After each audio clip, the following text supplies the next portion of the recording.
Good evening, all. A very warm welcome to you all to this wonderful evening. Thank you for joining us for today's webinar. I am Sudhina, research scholar of Department of Sanskrit Sahitya, Sri Sankaracharya University of Sanskrit, Kalady. I welcome you all on behalf of Department of Sanskrit Sahitya on this session. I am Yati Narayanan, research scholar of Department of Sanskrit Sahitya. This is an yearly endowment program organized by Department of Sanskrit Sahitya, Sri Sankaracharya University of Sanskrit, Kalady, in memory of Pandit Subramapata, who was a great Sanskrit scholar from Kerala. Now, Sudhina will give a brief life sketch of Pandit Subramapata. I am glad to add that she is doing research on the topic, Contribution of P.S. Subramapata into Sanskrit. Over to you, Sudhina. Pudukkodu Sitarama Subbaramapattar was born at Thrissur district on 5th March 1889. He was a well-known Sanskrit scholar and had written many books in Sanskrit, Malayalam, and English. In his early life, he worked as teacher and proofreader. His thesis, Critical Study on Danyaloga, was published Calicut University as a book titled Reign of Tessa. He honored by number of awards, including Presidential Award. At the end of his life, Pandit Subbaramapattar received sannyasa, Kanji Sri Sankaracharya, and known as Harililananda. He left this world on 26th March 1977.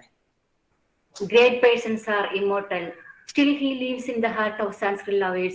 Thank you, Sudhina, for introducing such a great personality. This is the third endowment program in this series. Let me describe this program as a Saptaha because this time the program is being held in 7 days. More than this, it is an international conference. Eminent scholars from different states and abroad will present papers in this program.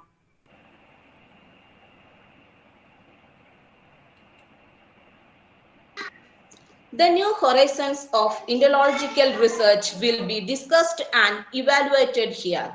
Before we start, let me acknowledge the presence of some of the eminent guests. Dr. Dharmaraj Adad, Honorable Vice Chancellor of Sankaracharya University, Dr. K.R. Pandit, Head of the Department of Sanskrit Sahitya, Sri Sankaracharya University of Sanskrit, Kalady. Dr. Cesari, a well-known historian and a member and of International Research, Sree T.V. Vishwanath, his family member,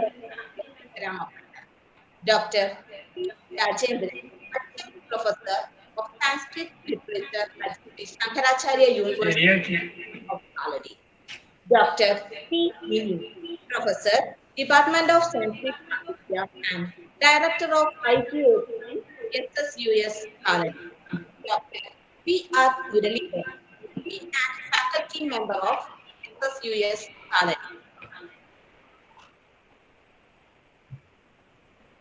It gives me immense pleasure to invite Dr. Ambika, the head of the Department of Sanskrit Sahitya.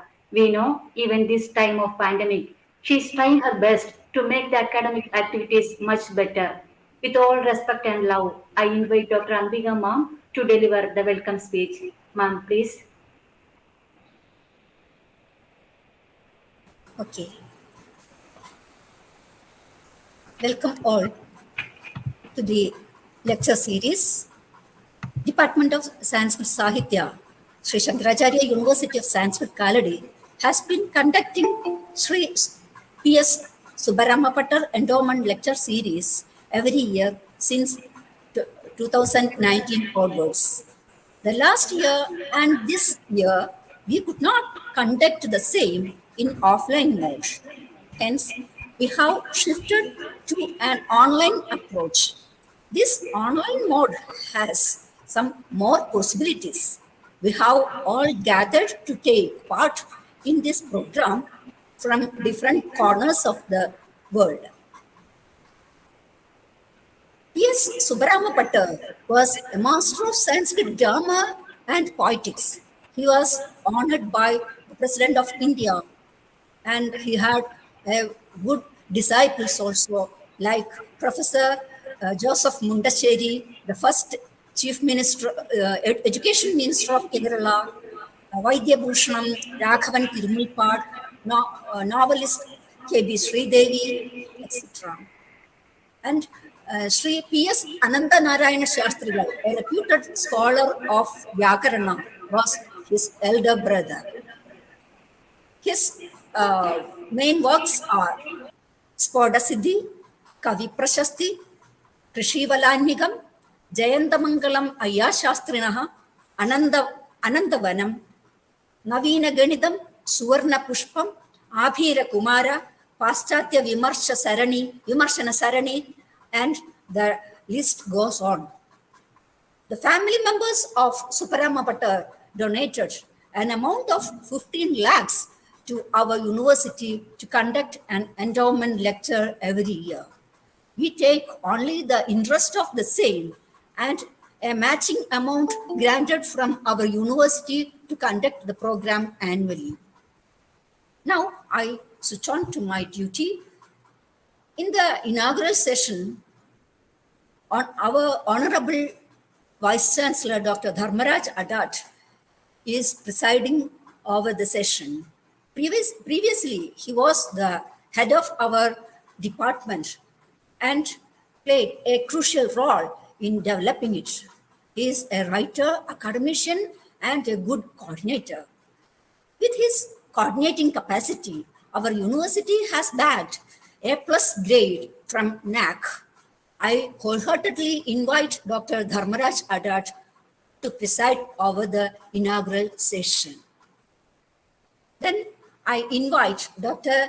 Sree Galvis, Professor in Center for Comparative Studies of Civilization at the Jagiellonian University, Poland. He is a voluminous writer and master of Vedic culture of India.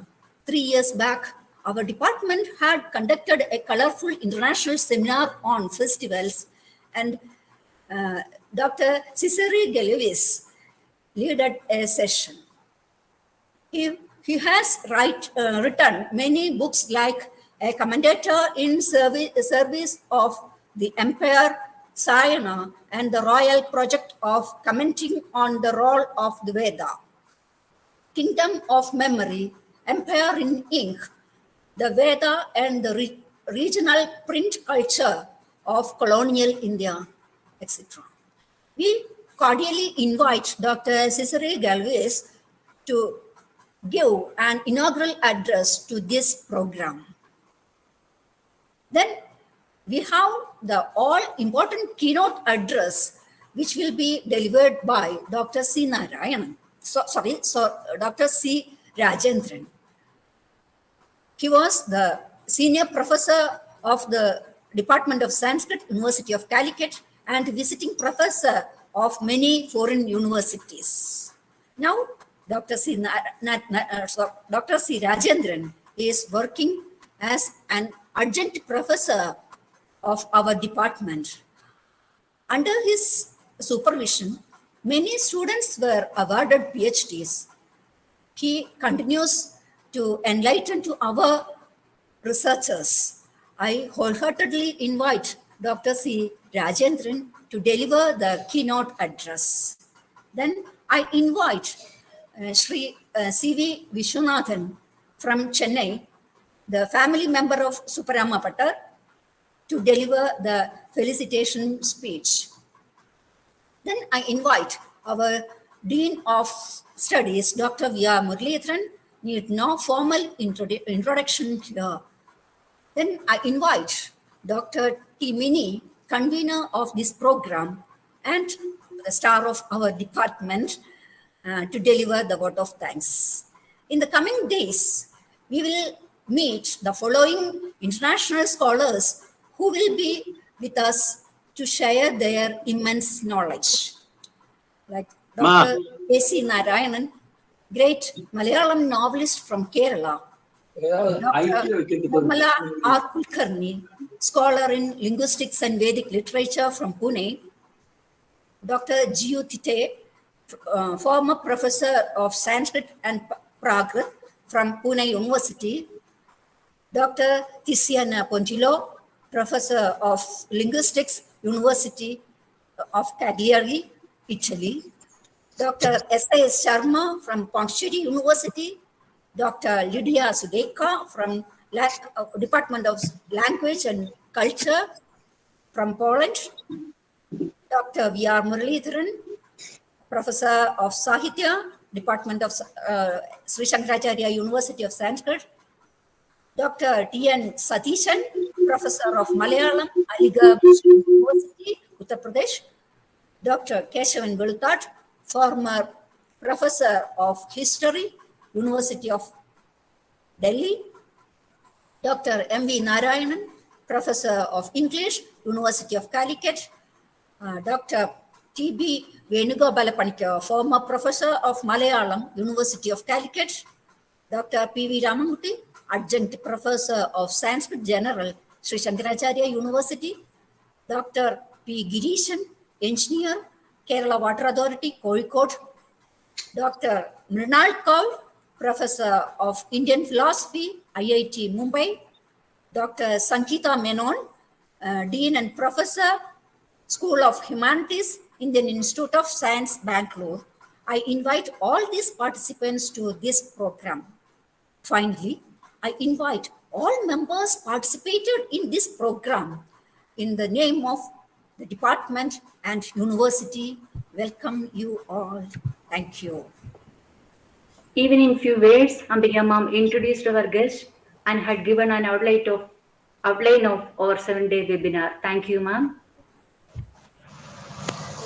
Now it is the time for presidential address. Dr. Dharmaraj Adach, our Honorable Vice Chancellor. It is worth mentioning that behind all achievements of our university, there is this man with sincerity and hard work. It was a great news for us that our university was awarded NAC A+ accreditation. We achieved this milestone under the leadership and guidance of our Honorable Vice Chancellor. It may consider as the acceptance of this effort and sincerity. With great honor and respect, may I invite our Vice Chancellor, Dr. Dharmaraj Adach, for the presidential address. Sir, please. Thank you. Distinguished scholars, a very good afternoon to everybody. This is a great privilege moment to be here along with great scholars from India and abroad in connection with the third Pandit Subramapata Endowment program, who was a great scholar of Sanskrit from Kerala. This is a prestigious program instituted by the relatives in memory of Pandit Subramapata, and this program gives great opportunity to young scholars and researchers to evaluate the ongoing research programs on Indological research. I wish all the success for the international webinar. Thank you. Thank you, sir.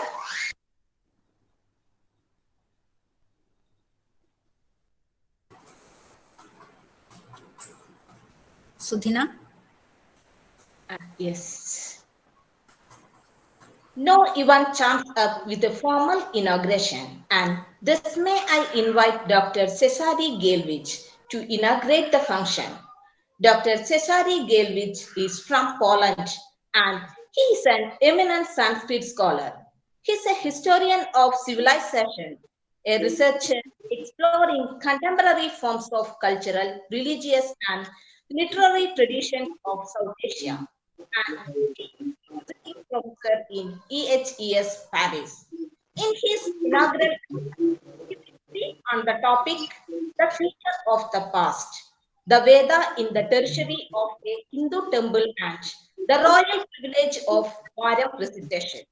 If you have any questions during his speech, please type them into the chat box. It will be cleared later. Sir, please. So, thank you, Mr. Dina.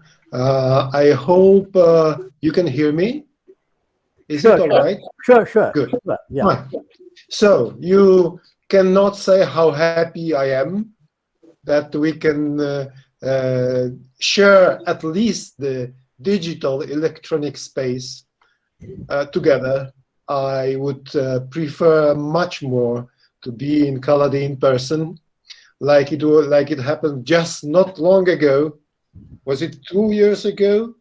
Yeah. When a fabulous conference on Indian festivals took place that gathered all of us. At that time, we did not expect that it might be a spell of some time break in future. We didn't know, but let's hope this won't last long. And there are some pros also of this situation, that making a conference online is easier, much easier, yes, than making it in person, and that's no doubt our privilege here. So thank you very much for inviting me. I am proud to be in the company of distinguished professors and scholars, Professor Dharmarajadath, Professor Ambika, Professor Mini, Professor Rajendran, whom we know each other for years, long years, and let's hope that this conference will be just a step in a longer chain of mutual contacts and relationship, and that the next one is going to be really in person, I hope next year. This is, I must tell you, an unusual year in my own history. Usually I spend a month in Kerala every year, so 2021 is the first year in a long succession of years that I didn't go to Kerala. My heart is aching, my soul even more. So, but the 2021 is still not finished. There is still hope. And if we take a Malayalam calendar, it is a little bit longer in a sense to the Christian one. So maybe even this year there is a hope to visit Kerala. And on this occasion, I must say that, of course, our relationship should be and are mutual. And you are welcome in my place when I work. And of course, understanding contemporary Indology, which is the topic of the present conference, is absolutely impossible without the mutual relations coming and going, both directions, of course, not only one direction. Indology or any contemporary, modern, even postmodern studies of the huge cultural and civilizational heritage of the Indian subcontinent, Kerala included very much, happens across borders, across oceans, across continents, and not in one space, and those spaces should by default be connected in an active way. In order not to take much time and switch into my presentation, which is also combined a little bit with a more general address or relation to the title of the conference, namely the New Horizons of Indological Research, which is great initiative. I congratulate you on this initiative, as I do congratulate the whole University of Sankaracharya, Kalady University, of being awarded this A+ degree in evaluation, which you boast on your website. I think this will be kept in future and even improved. Yes. For my presentation, I need to share my PowerPoint. I hope this is possible. Let me try. Sure. A window, Microsoft PowerPoint. Sure. I probably need a permission to share my screen from the host. Yeah. Could you just give permission? He wants to use the PowerPoint. Who is doing? Ambika.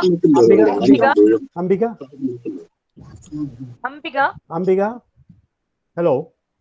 Hello, Ambike. Sir, Oh, no. അത് PowerPoint present ചെയ്യാൻ permission വേണോ ഹോസ്റ്റിന്റെ? വേണ്ട. Cesare, it is not necessary. It is not necessary. You can just straight Not away. necessary, but when I'm trying to do that, okay, let me try again. There is that present now. You just click on that. I'm sharing, but I get the note on my screen, can't share your screen. Google Chrome might not have been screen recording permission on your computer. Really? This is the first time I'm using Google Share. Let me see. Maybe it's on my computer. I'm sorry. Just a moment. Still a moment.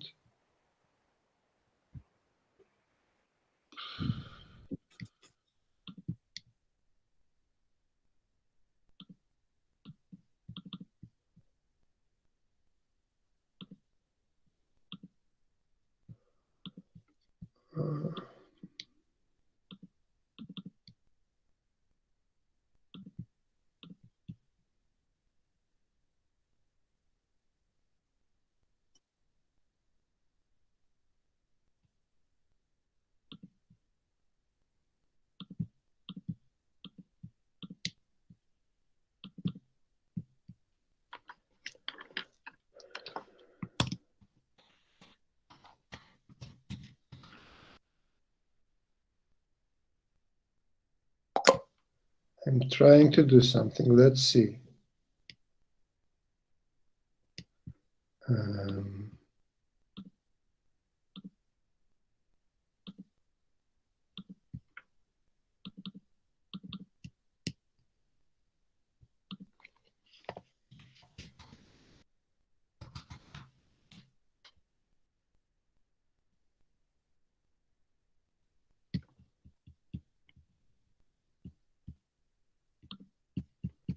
Let's see.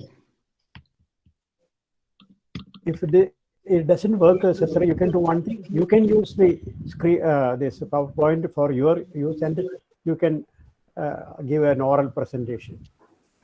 Yes, I will just give it up. Yes, that's true. Just give me 1 minute more because something is stuck.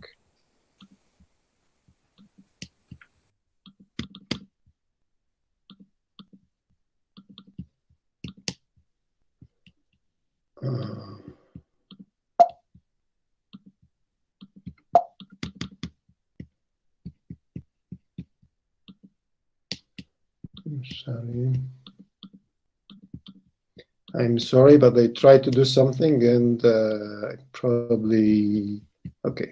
All right. Let me try one more time, and then I'm giving up the idea. Window. Okay, maybe now.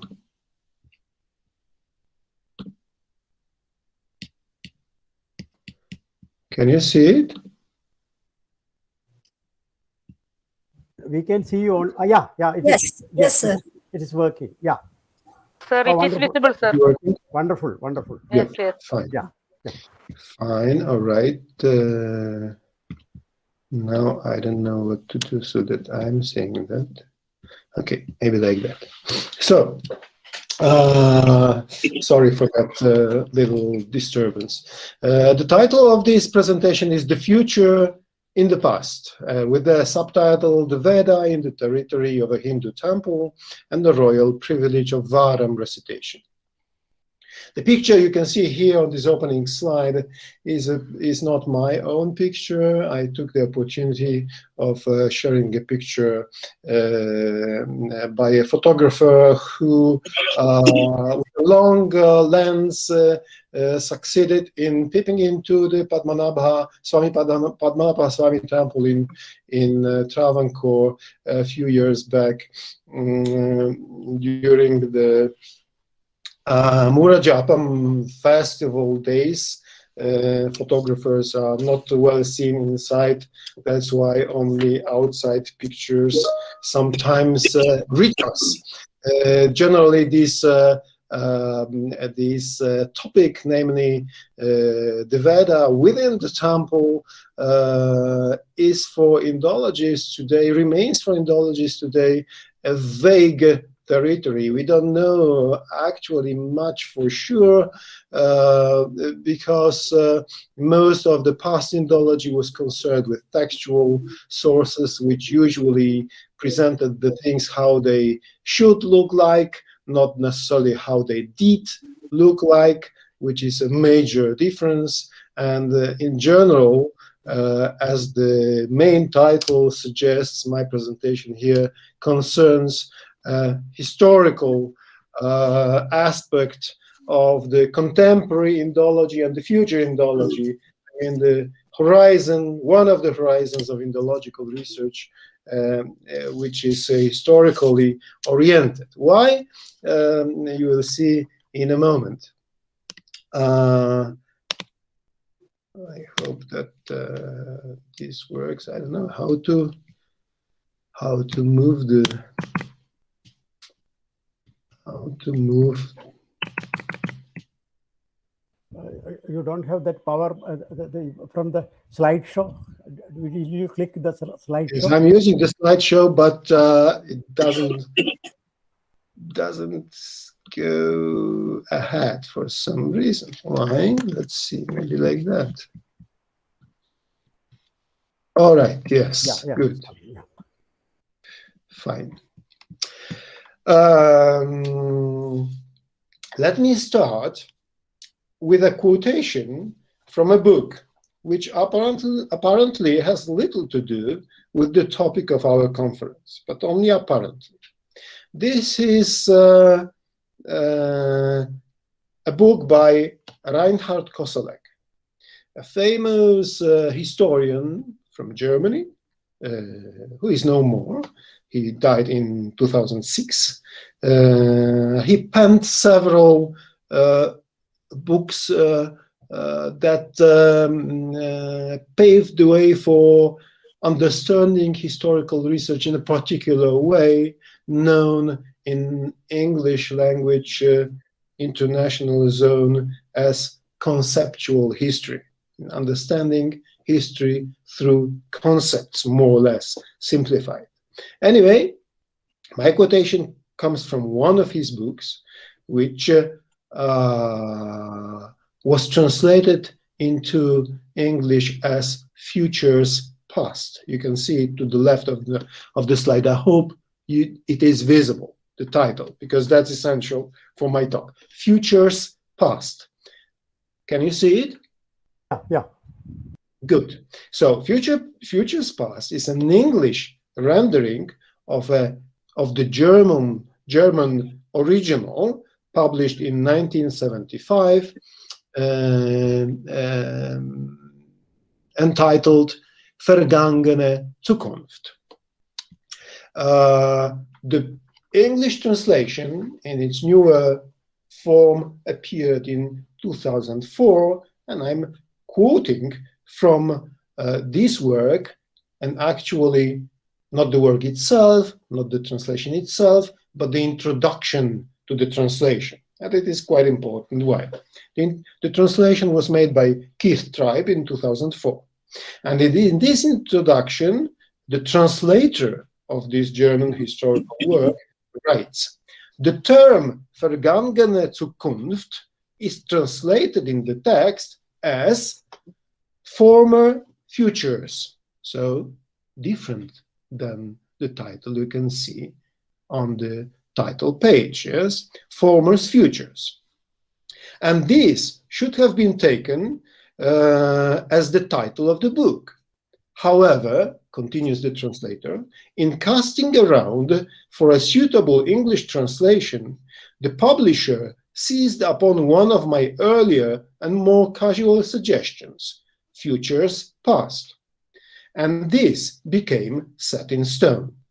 I have always thought that the person responsible for this choice must have had the Moody Blues 1967 concept album at the back of his or her mind. The album was titled Days of Future Past.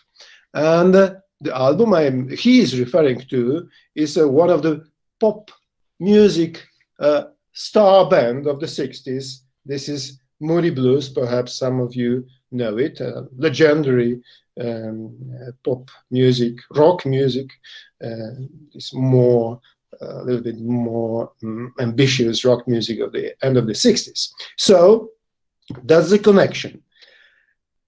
Former futures, future pasts, days of future past. In all of these formulations, you can see a vague, not exactly formulated relation of the past to the future, or the future to the past.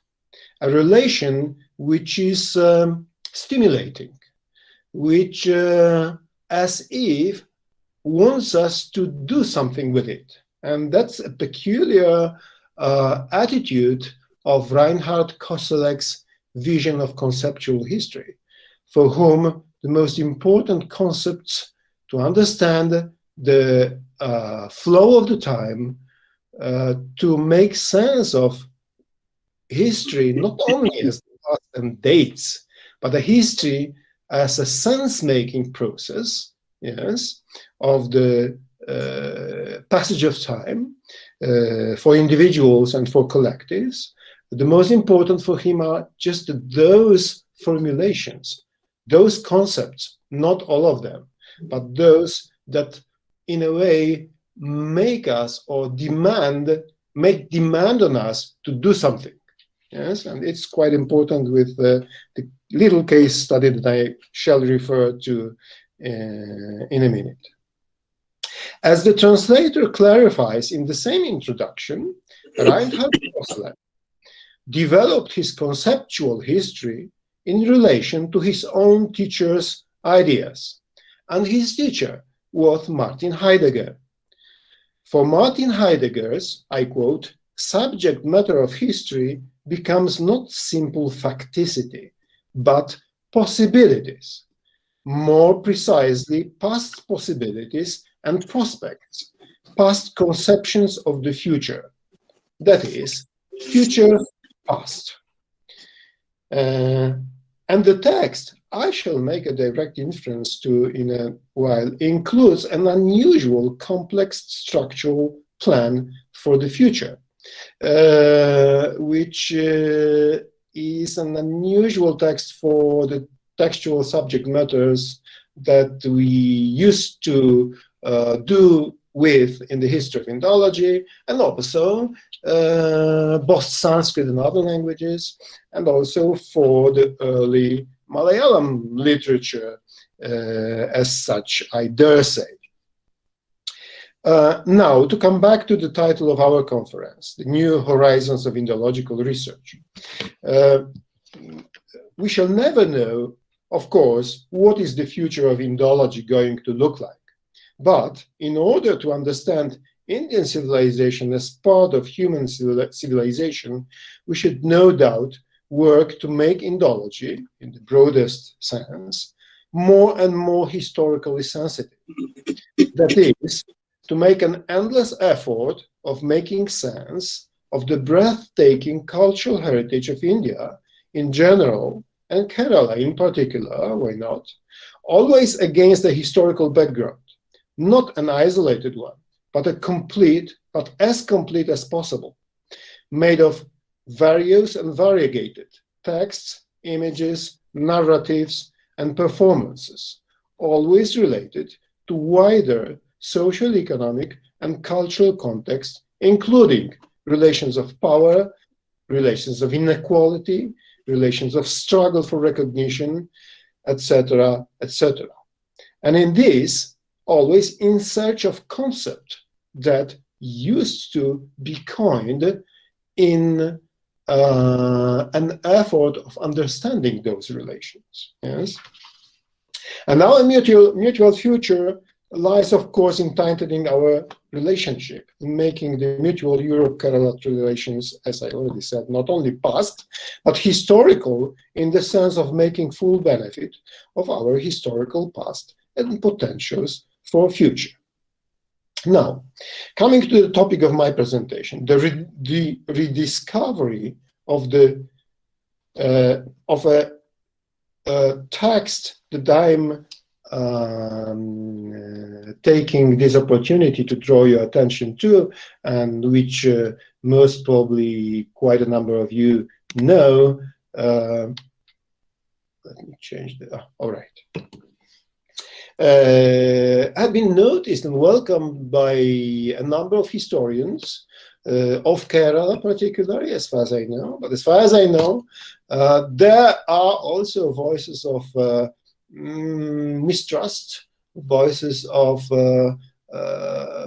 not being convinced as to the authenticity of the source, etc., etc. The source, now edited, is in many senses unusual.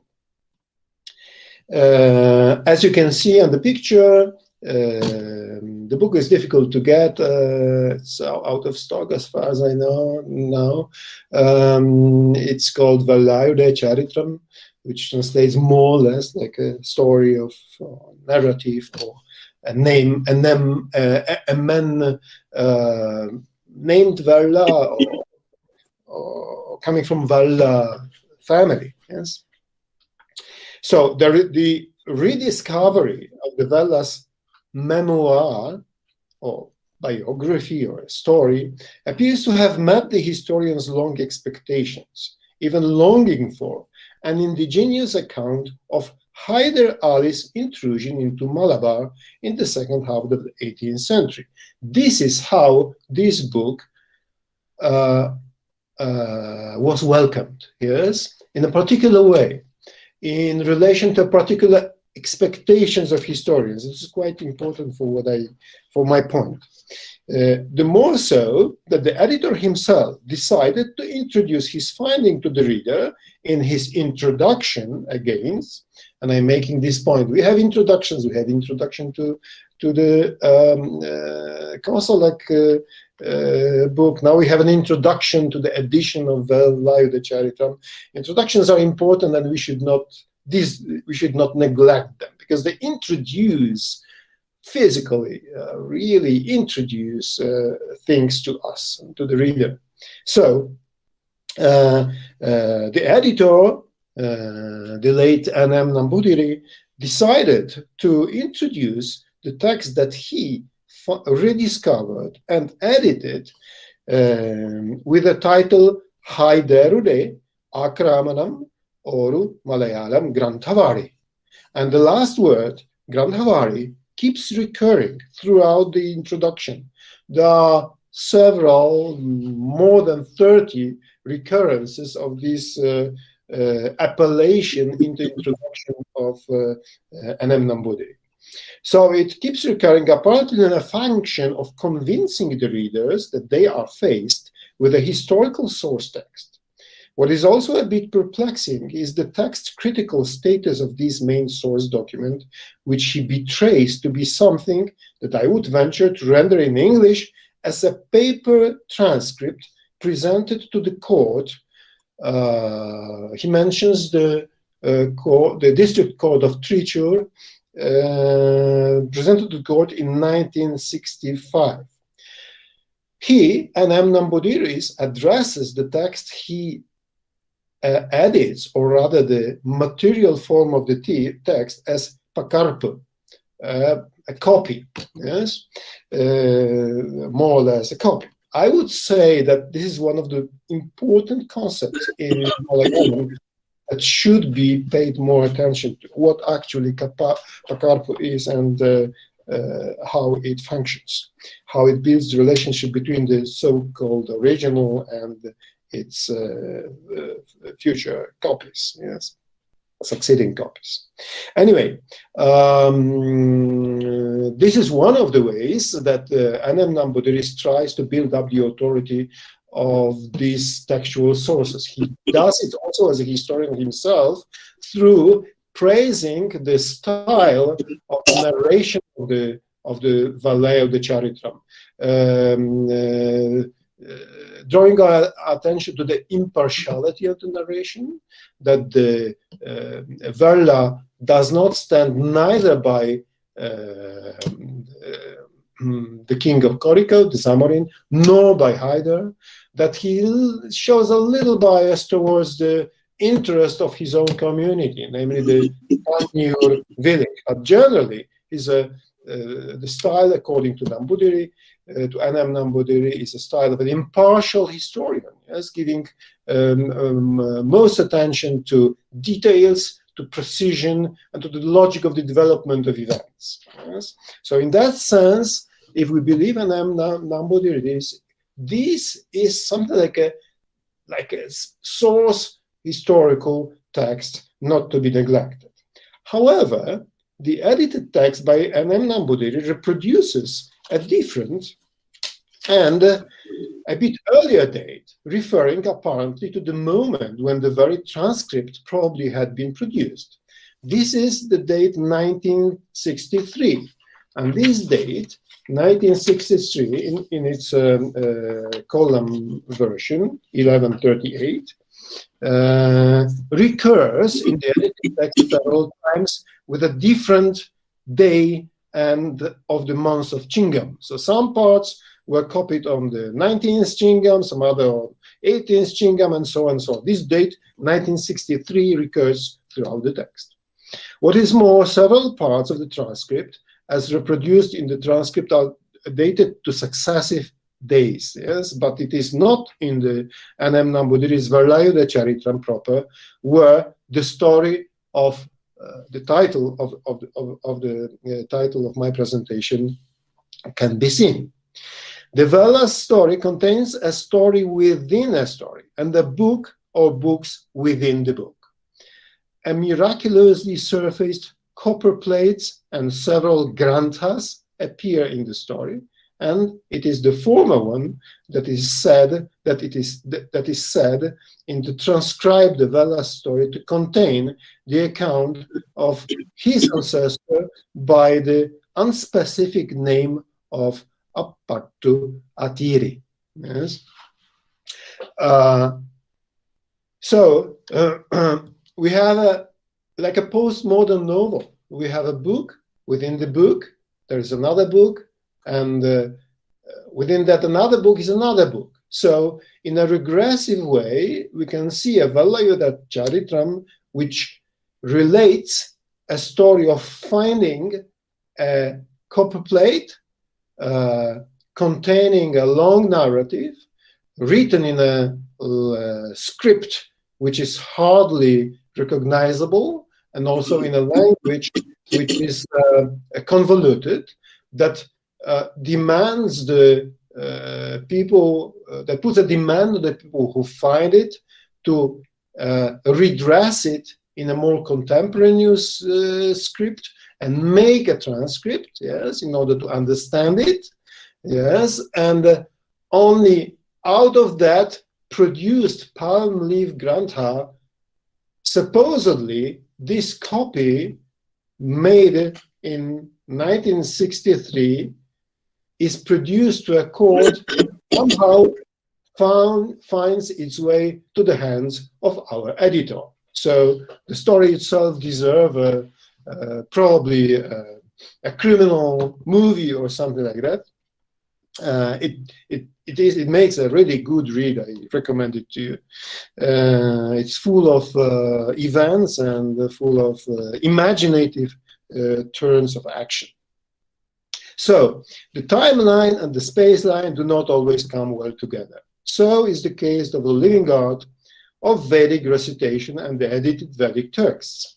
Separated from performing cycles of recurring social practices, the latter ones cannot but reproduce only a part of the phenomena in lived-in historical reality. This pertains not only to sound and written qualities of the Vedic texts when listened to, also to the dire social circumstances of rights, duties, and privileges, relations of power that have always fashioned connections between the eternal Veda and time-bound historical realities. It seems that no historical instance of links between the privileges of Vedic recitation and political power have ever attracted much scholarly attention. This might be due to several reasons, one of which being the long-standing asymmetry between the classical Indology, including Vedic studies, and the anthropological research interested rather in the subaltern than the dominant. Another is the scarcity of historical documents showing such relationship. With a notable exception of royal inscriptions registering, usually very briefly, however, donations for Brahmin communities, we have almost nothing else to follow. This may, however, change when more attention is given to vernacular literature of the early modern and modern times, accompanied by a more focused regional or even local perspective, able to focus on specific communities and their specific realms of operation. One such literary source that we are lucky to possess for Kerala is Appattu Attiris Atmakatha. Now, what is Appattu Attiris Atmakatha? Well, essentially, this is a text within this book, though in the edition of 1998 it was given as an appendix, and we are lucky to possess a contemporary edition of this part of Valayuddha Charitram, which is named by the editor Appattu Attiriyude Atmakatha. And to be clear, no title like that, according to my knowledge, appears in the source texts. I mean, this is a title given by the editor and published in Valatol in 2018. So that's the part of Valayuddha Charitram which actually contains the reference to Varam recitation in a historical situation, and a very specific historical situation.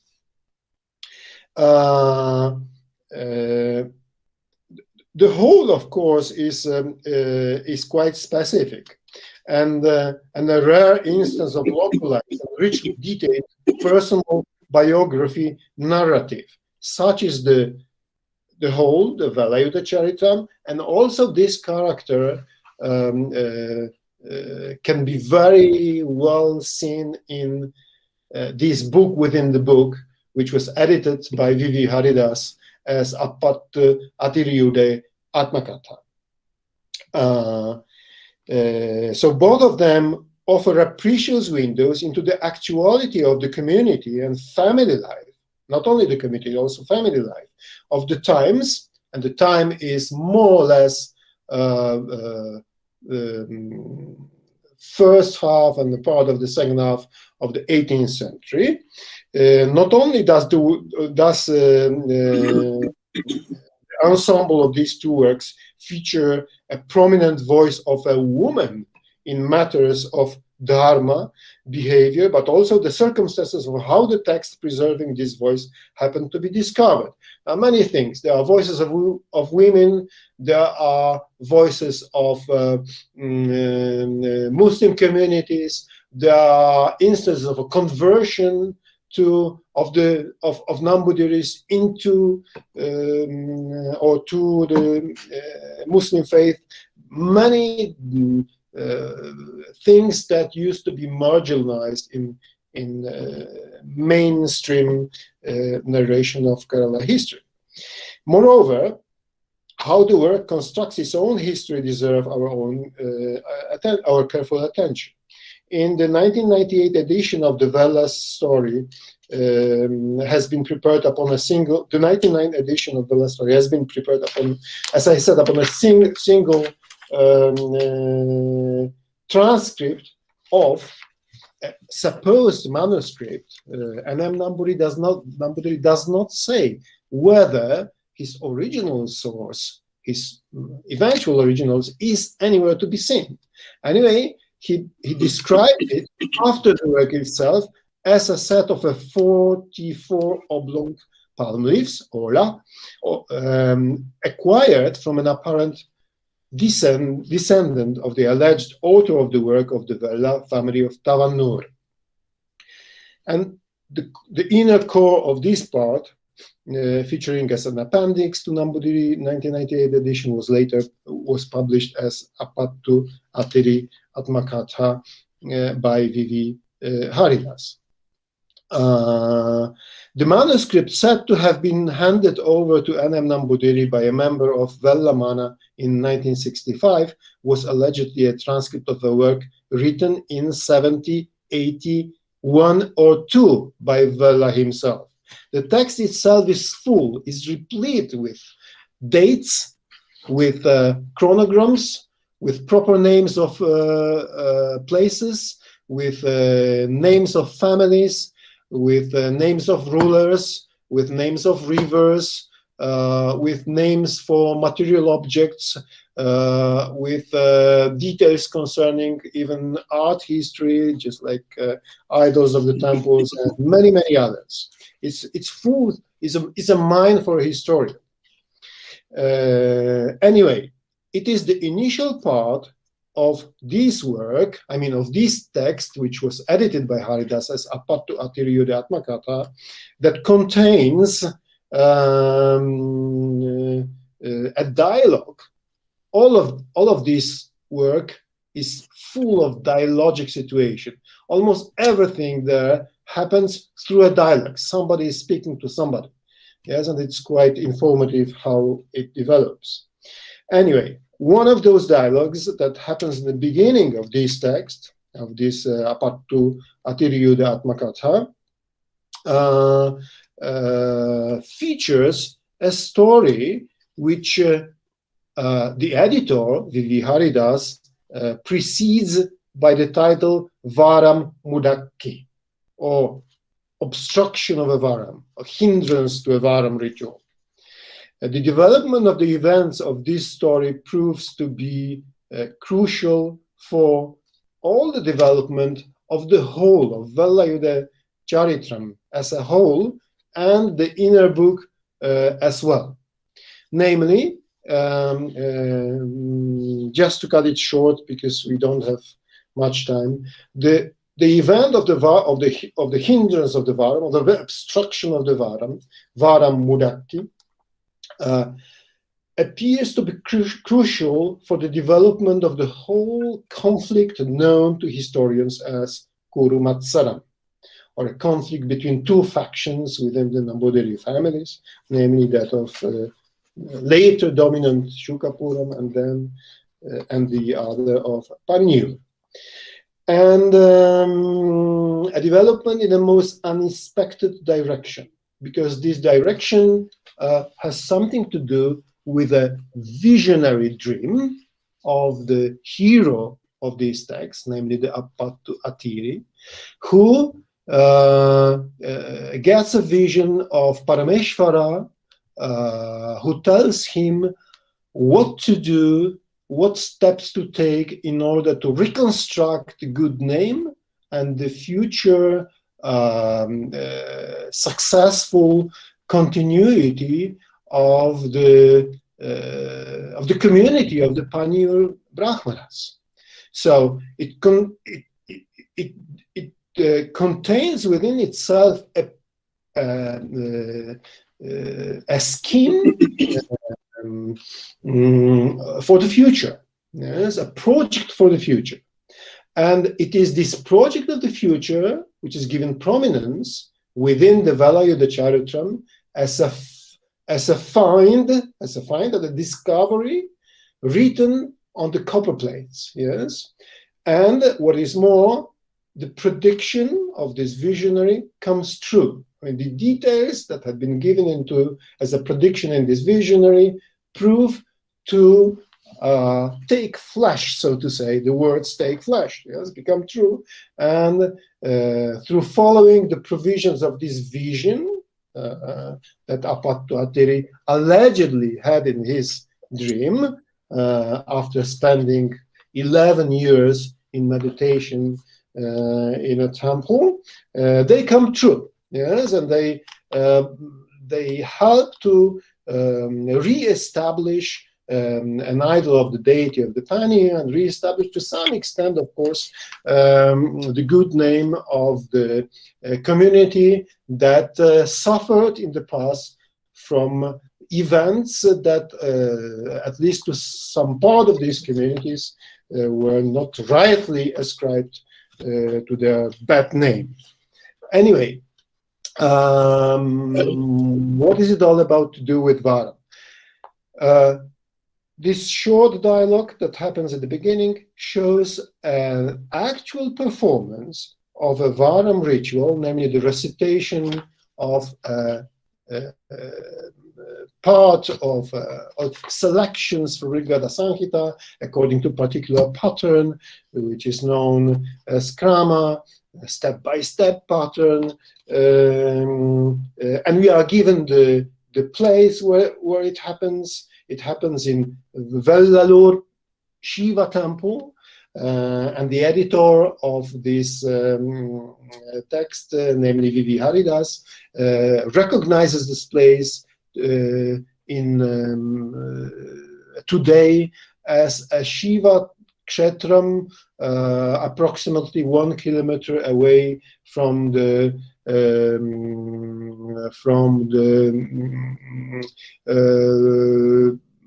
as far as I remember, Edapal Patambi Road, at the crossroads with the Engineer Road. Actually, I tried to locate this on the map, and there is no Shiva temple there within the Vellalur village, actually, so I don't know exactly where it could be. This map more or less shows the location of the events that take place in the Apattu Attati's Atmakatha. So, a Varam recitation takes place in Vellalur temple that is crucially related to the community of the Panyur Brahmanas that at that time remain in a conflict with Shukapuram or Chovaram community, and but what is the background of that is something that makes sense of this conflict. I mean, the background is the competition for the beneficence, competition for the patronage, competition for the benediction on the part of the Samudiri. The two villages vie for the grace of the Samudiri, so to say, and quite unexpectedly, this story tells us that the Brahmanical status, at least at that time, so most probably the beginning of the 18th century, was not something fixed, that it was very much dependent on the balance of power, and it was imbricked in the relations of power of the, namely here, with the person or several persons taking part in the structure power of the Samudiri house of Kozhikode, and that the ruling Samudiri and his family had a lot to say with respect to whether a Brahmanical community has actually the rights for the thing that we Indologists used always to take for granted, for the rights to recite the Veda, for the rights to teach the Veda, for the rights to propagate the Veda, for the rights to a prominent position within the village of Panjur and the related localities. It proves clearly, if we believe the story, that it was not like that. Yes, the story takes us to the moment of conflict and violence. We see the Varam recitation started, and then we see as the people of the Samudiri make an intrusion into the temple.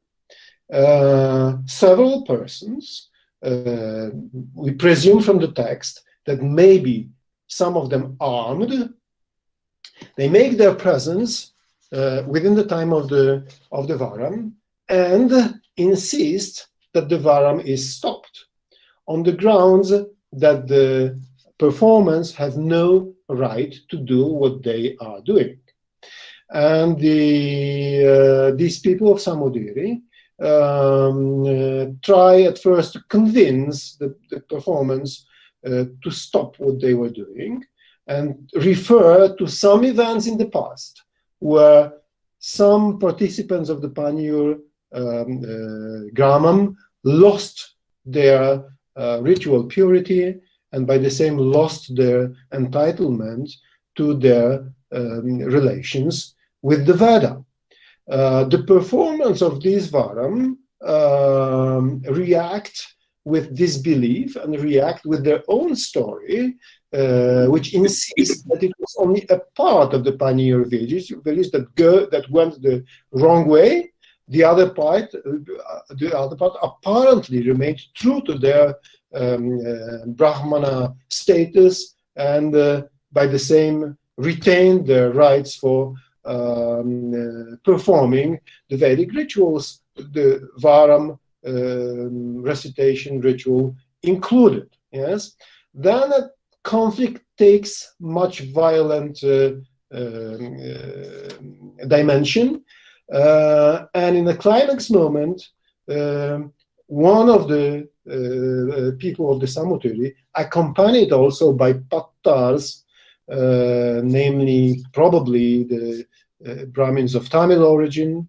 This is quite interesting how Tamil Brahmins are here involved in this conflict, but we have no time now to discuss it. Anyway, one of those men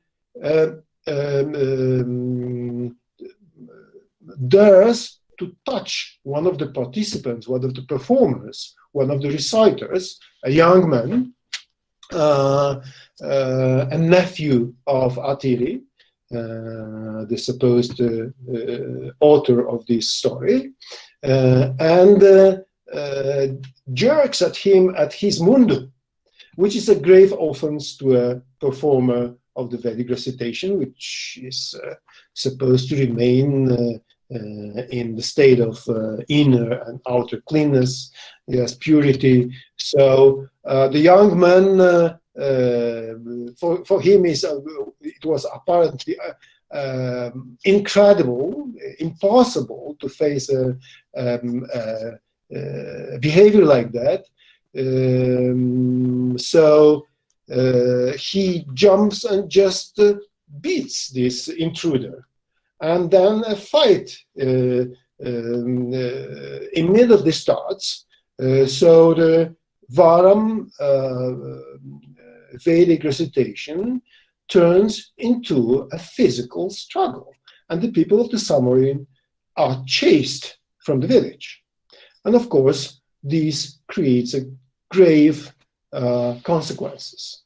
The Samudiri feels offended, and he makes a success of severe punishment to the community happen.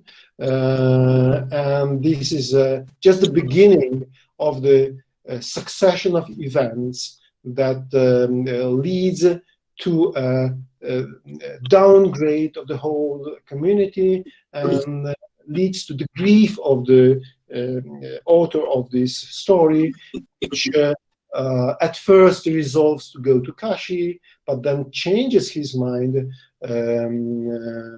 convinced by his own wife, and instead decides to spend 12 years on meditation in Shiva temple nearby in order to find out the solution to this problem, or to this situation in which apparently a Brahmin community cannot make and continue its livelihood in the social status they used to have without backing of the cemetery.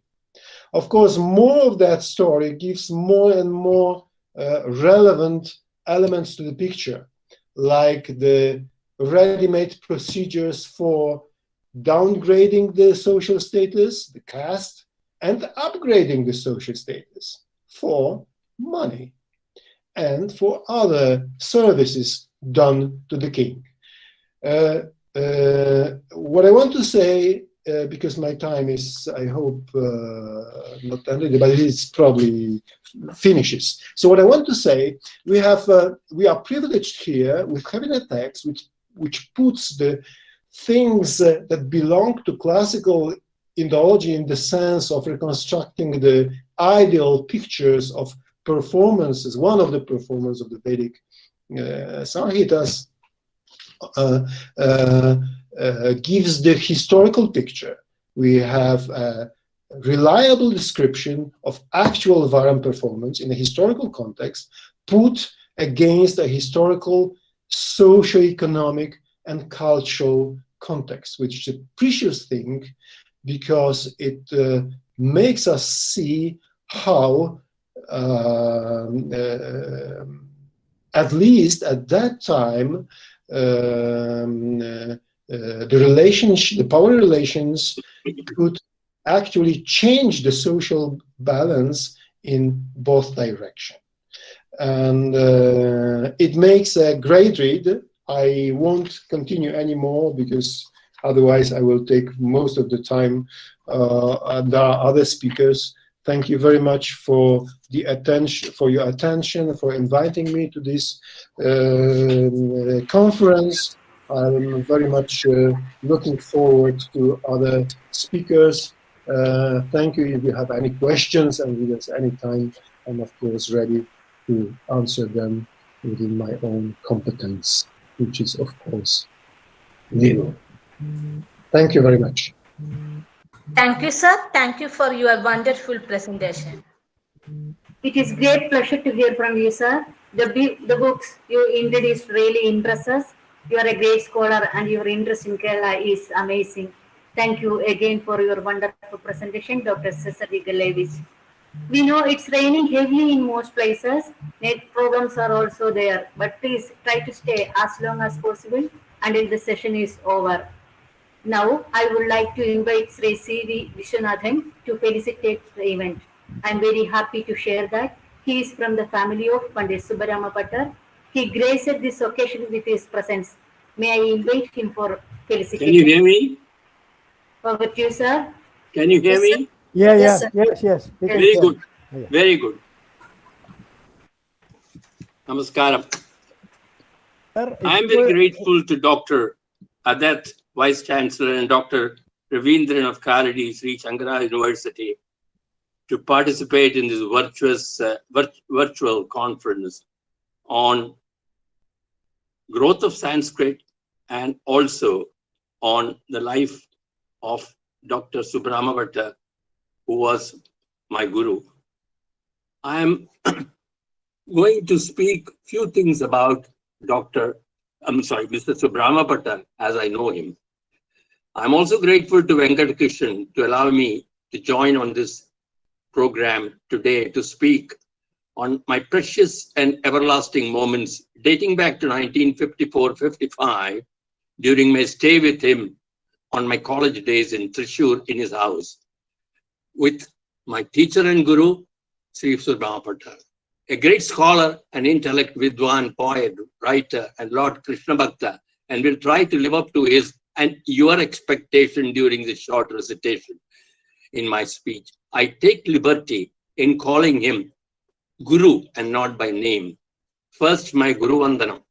Guru Brahma, Guru Vishnu, Guru Devo, Maheshwara, Guru Sakshal, Param Brahma, Tasmai Sri Gurave Namaha, Gurave Sarvalokanam, Vishaye Bhavaroginam, Nidya Sarva Vidyana, Sri Dakshinamurtaye Namaha, Guru Ashtakam, Shariram Sarubam Tadava Kalatram, Yashascharu Chitram, Dhanam Meru Tulyam, Guror Agrivad Me, Manaschena Laknam, Tadakim, Tadakim, Tadakim, Tadakim. Translation: one's physique may be superb, one's consort likewise, one's reputation resplendent and renowned, and one riches as high as Mount Meru. Yet, if one's mind will not be centered upon the lotus feet of Guru, what then? What then? Who is Dr. Subramapata, my Guru? He was a treasure of knowledge, wisdom, acquired relentlessly from his childhood under difficult circumstances, from listening to Pandits, temple Parayanam of Bhagavatam and Vedas by eminent gurus like Chinnakutti Shastrigal, Narayana Shastrigal, and others. Over time, he imbibed a special liking for Lord Krishna and Krishna Leela, which ultimately powered him to publish the book Guruvayurappan during Sree Anjan Nambudiri's days. I still vividly remember Sree Anjan Nambudiri visiting our house from time to time. Personally, to me, being a teacher, he was an embodiment of top 10 qualities of a teacher, Guru. Omniscience, knew his Shishya's minds clearly, a kind of behavioral science, focused on supreme power and yearning to impart knowledge. Speak only truth, righteousness, and teaching discipline, character building, devoutedly. Teaching students step by step and occasional testing their assimilation through homework and tests. Speak only positively and create positive energy in students. Total equality among students. No variable affection akin to parents to children. He protects his disciples and supports them to the hilt and corrects course if required. Appreciates his disciples' knowledge and attainments and encourages continuously. He does not expect any reward for Guru Dakshina, as knowledge he gives is divine. His authority and versatility in knowledge absorption, or may I call it Pandityam, on multilinguals, that is Sanskrit, Malayalam, English, Hindi, and even Tamil, was something monumental, intelligent, sagacious, and discerning qualities, which made him so omnipotent inasmuch that he was waiting to share his knowledge reservoir with his Shishyas and posterity. His ability was to convey and educate others in the quickest and the simplest way as a special quality in my Guru. He loved his pupils and Shishyas in the true Guru Shishya Parambara and kept them in great esteem and love. He used to spend hours together with them and enjoy exchange of knowledge. Bhakti Bhavam was running throughout his veins, and he believed in Sarvadharman Parityajam Amegam Saranam Praja, a true living model. Among Shishyas, Dr. Raghavan Sir, Sri Panambilli Govinda Menon, Sri Joseph Pondacheri come to my mind during my days. He practiced pristine Gurukulam culture, and these dignitaries normally are welcomed and seated on a small floor mat in front of him in his small room, and they accepted and loved it. That was his greatness. You can see them departing with new vibration and vigor from their interlocution with him. Continually, he used to get a lot of visitors of literary vidwans and peers, and they laugh and enjoy in the realm of literary jokes. Now, I turn myself to few anecdotes during my life stay with him. The greatest quality, anecdote one, the greatest quality I personally experienced during almost 2 years I spent with him is his simplicity, candidness, sincerity of purpose, and focus on what he undertakes. I used to proofread his literary work, translate and write to him, both Sanskrit and in English, for hours as his thoughts poured out as Saraswati Vilasam.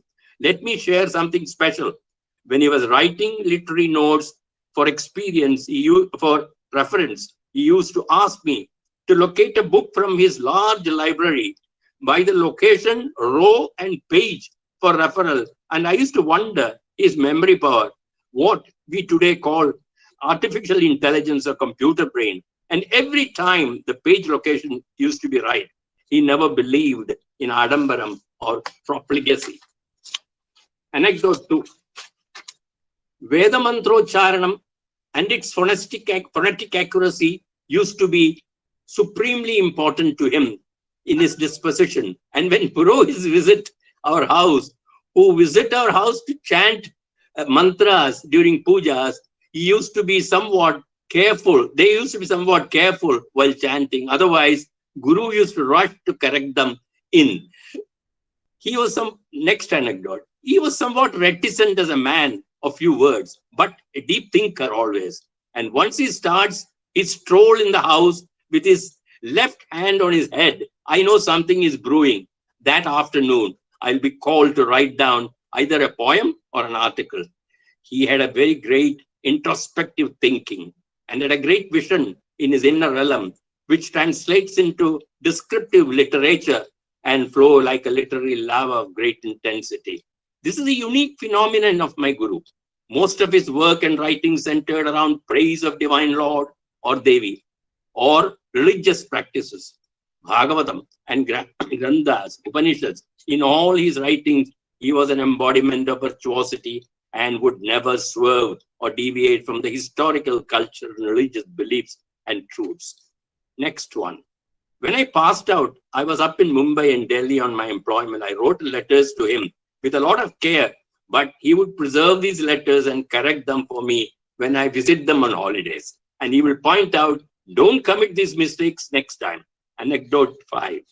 I was not a Sanskrit student, as we came from Mumbai to Kerala, and I was a Marathi and Malayalam and Hindi student. And I joined Kerala College, where he was associated with the Sanskrit department. He insisted that I should take Sanskrit, and he would make me all right. He did it. He was a great teacher and started Sanskrit the Gurukulam way with Maheshwarani Sutrani. Even today, during my Jahnavi days, I utter without any problem, which I even today rehearse. When I returned from college, after my exams of Sanskrit, he asked me, sit down, write the whole exam now in front of me. And he said, okay, you will get A mark. And I got A mark in my inter. I was surprised. Anecdote 6. Another incident I would like to touch upon is Bhakti Bhavam always converts into Nam Sankirtan and Bhajan in Kali Yuga. And surprisingly, it was also his favorite subject. In my native village in Chelakara, we used to have evening bhajans for the Narasimhamurthy temple, and I used to be a participant. So one day I mentioned this to Guruji. He said, why not start this at our Krishna temple next door? And he organized the jalras and all other items for me. And we assembled with all the children around the house and started this on a nice Saturday bhajan. We continued this till I left.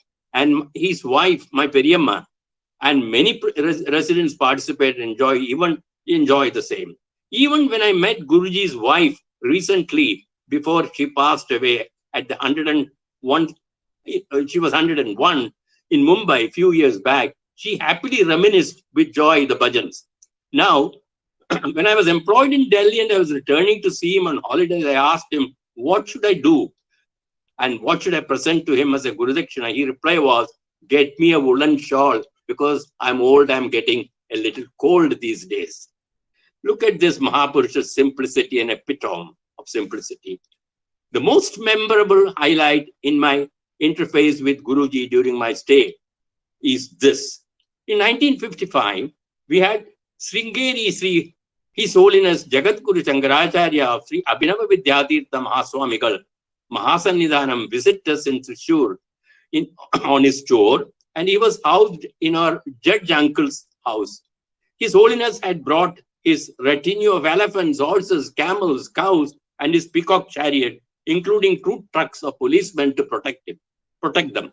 So on arrival, my Guru planned to give a customary welcome address by 3 of us. I was in the middle, I was the senior most, and my 2 other uncle's kids. On arrival, we did it. It was a Thamarapatra and Sanskrit in gold letters, printed at our own press, Gita Press Limited. We welcomed the Jagat Guru at the portico of the mansion, and I handed over the address to Paramapadam, His Holiness. He asked, "Who is the author?" I pointed out, "He is my Guru behind me," who was behind the pillars of the portico in a simple attire and a white loin Angavastram. I requested my Guru to come forward, as Jagat Guru wanted to meet him. He was somewhat reserved, and both greeted each other. Jagat Guru praised the welcome address and for his quality and substance. I asked Venkatakrishnan to find out whether this scroll is still available in the treasure of Dr. Subramapata, because it is very interesting to read it again. Swamiji had morning pujas for 2 hours, and Guru was invited after puja and his rest time. They will meet for exchange of notes for hours. This continued for 3 days till Swamiji was there with us. I learned it was on Mimamsa, Nyasa, Vyakarana, and Advaita Vedanta. As Guru as well as the Swamiji, they were very proficient, and they enjoyed these scholarly conversations for 3 days. I also learned from my Periyamma that my Guru even had once shared the platform with President Sarvepalli Radhakrishnan on Advaita Vedanta conference at Bangalore when he was invited. Still recall his favorite lonely walk to the temple in the evening after bath and in the evening before sunset. He does not take anyone with him. His favorite place is his easy chair in his room, where he does his thinking and planning most of the time. He was not enigmatic, not resplendent, not renowned, but was actually sheltered with his books and touch wood. His greatness was inlaid and kept him blossoming and permeating the globe for his contribution to the oldest living language, that is Sanskrit, as a great language with a rich cultural background and heritage. It is a fact that his greatest acumen in his devotional fervor to Lord Guru Ayappan is a composition of a Dashaka on the story of Jadabarada, which he found missing in Mepattur Bhattadari's 100 Dashakas of Bhagavatam, of pronounced to our Guru. For everyone's success, there is a lady behind. His Sahadharmini, Srimati Narayani Ammal, my Guru's wife, was a lady of great understanding, of great patience, a source of inspiration with husbandly harmony and devotion, and proactive in fulfilling needs of my Guru, and walked along his path of righteousness. Additionally, she was a nurse and benevolent supporter in his scripting, copywriting, proofreading, et al. And her knowledge also exponentially expanded working with her scholarly husband. She was a small Pandit herself later years, as she imbibed my Guru's knowledge continually.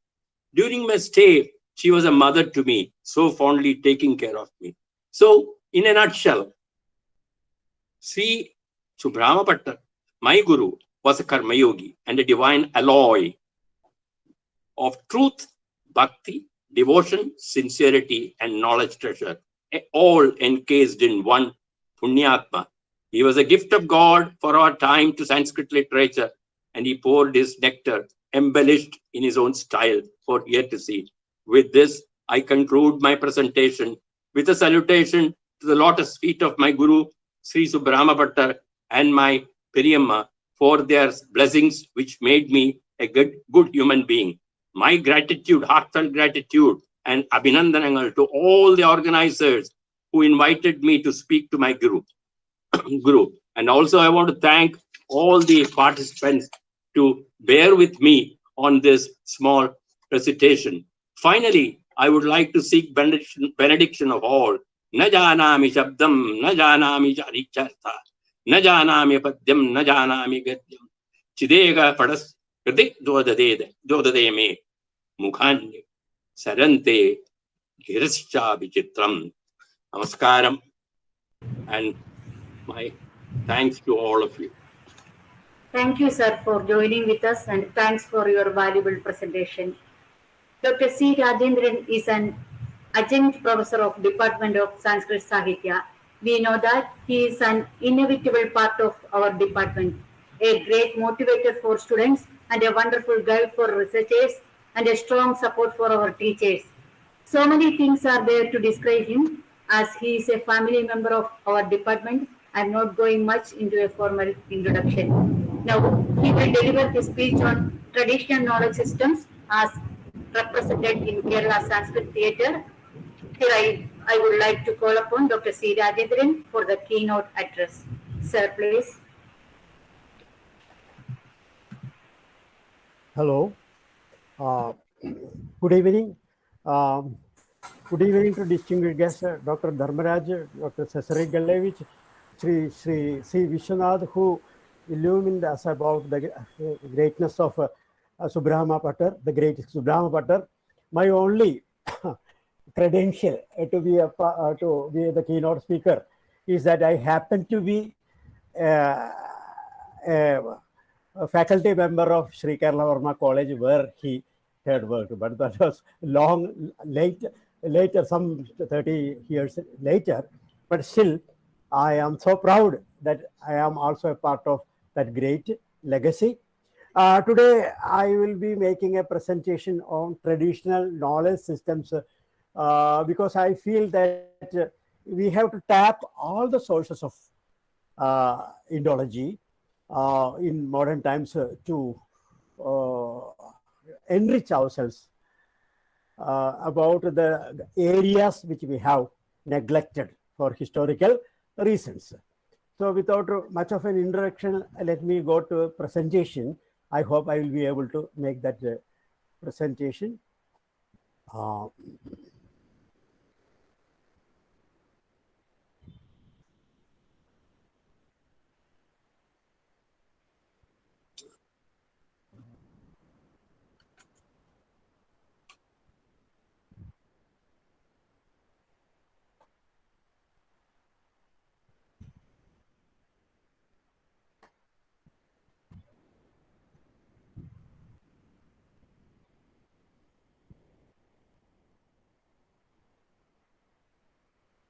Can you see on the screen? Yes. Yeah.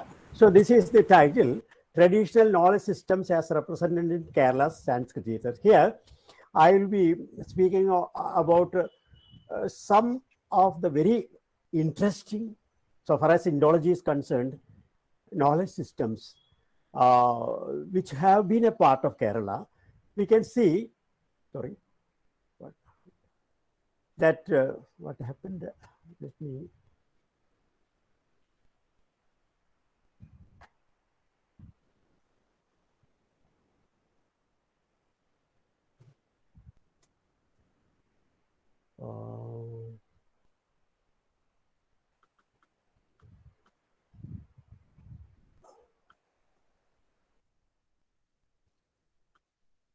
Just a minute.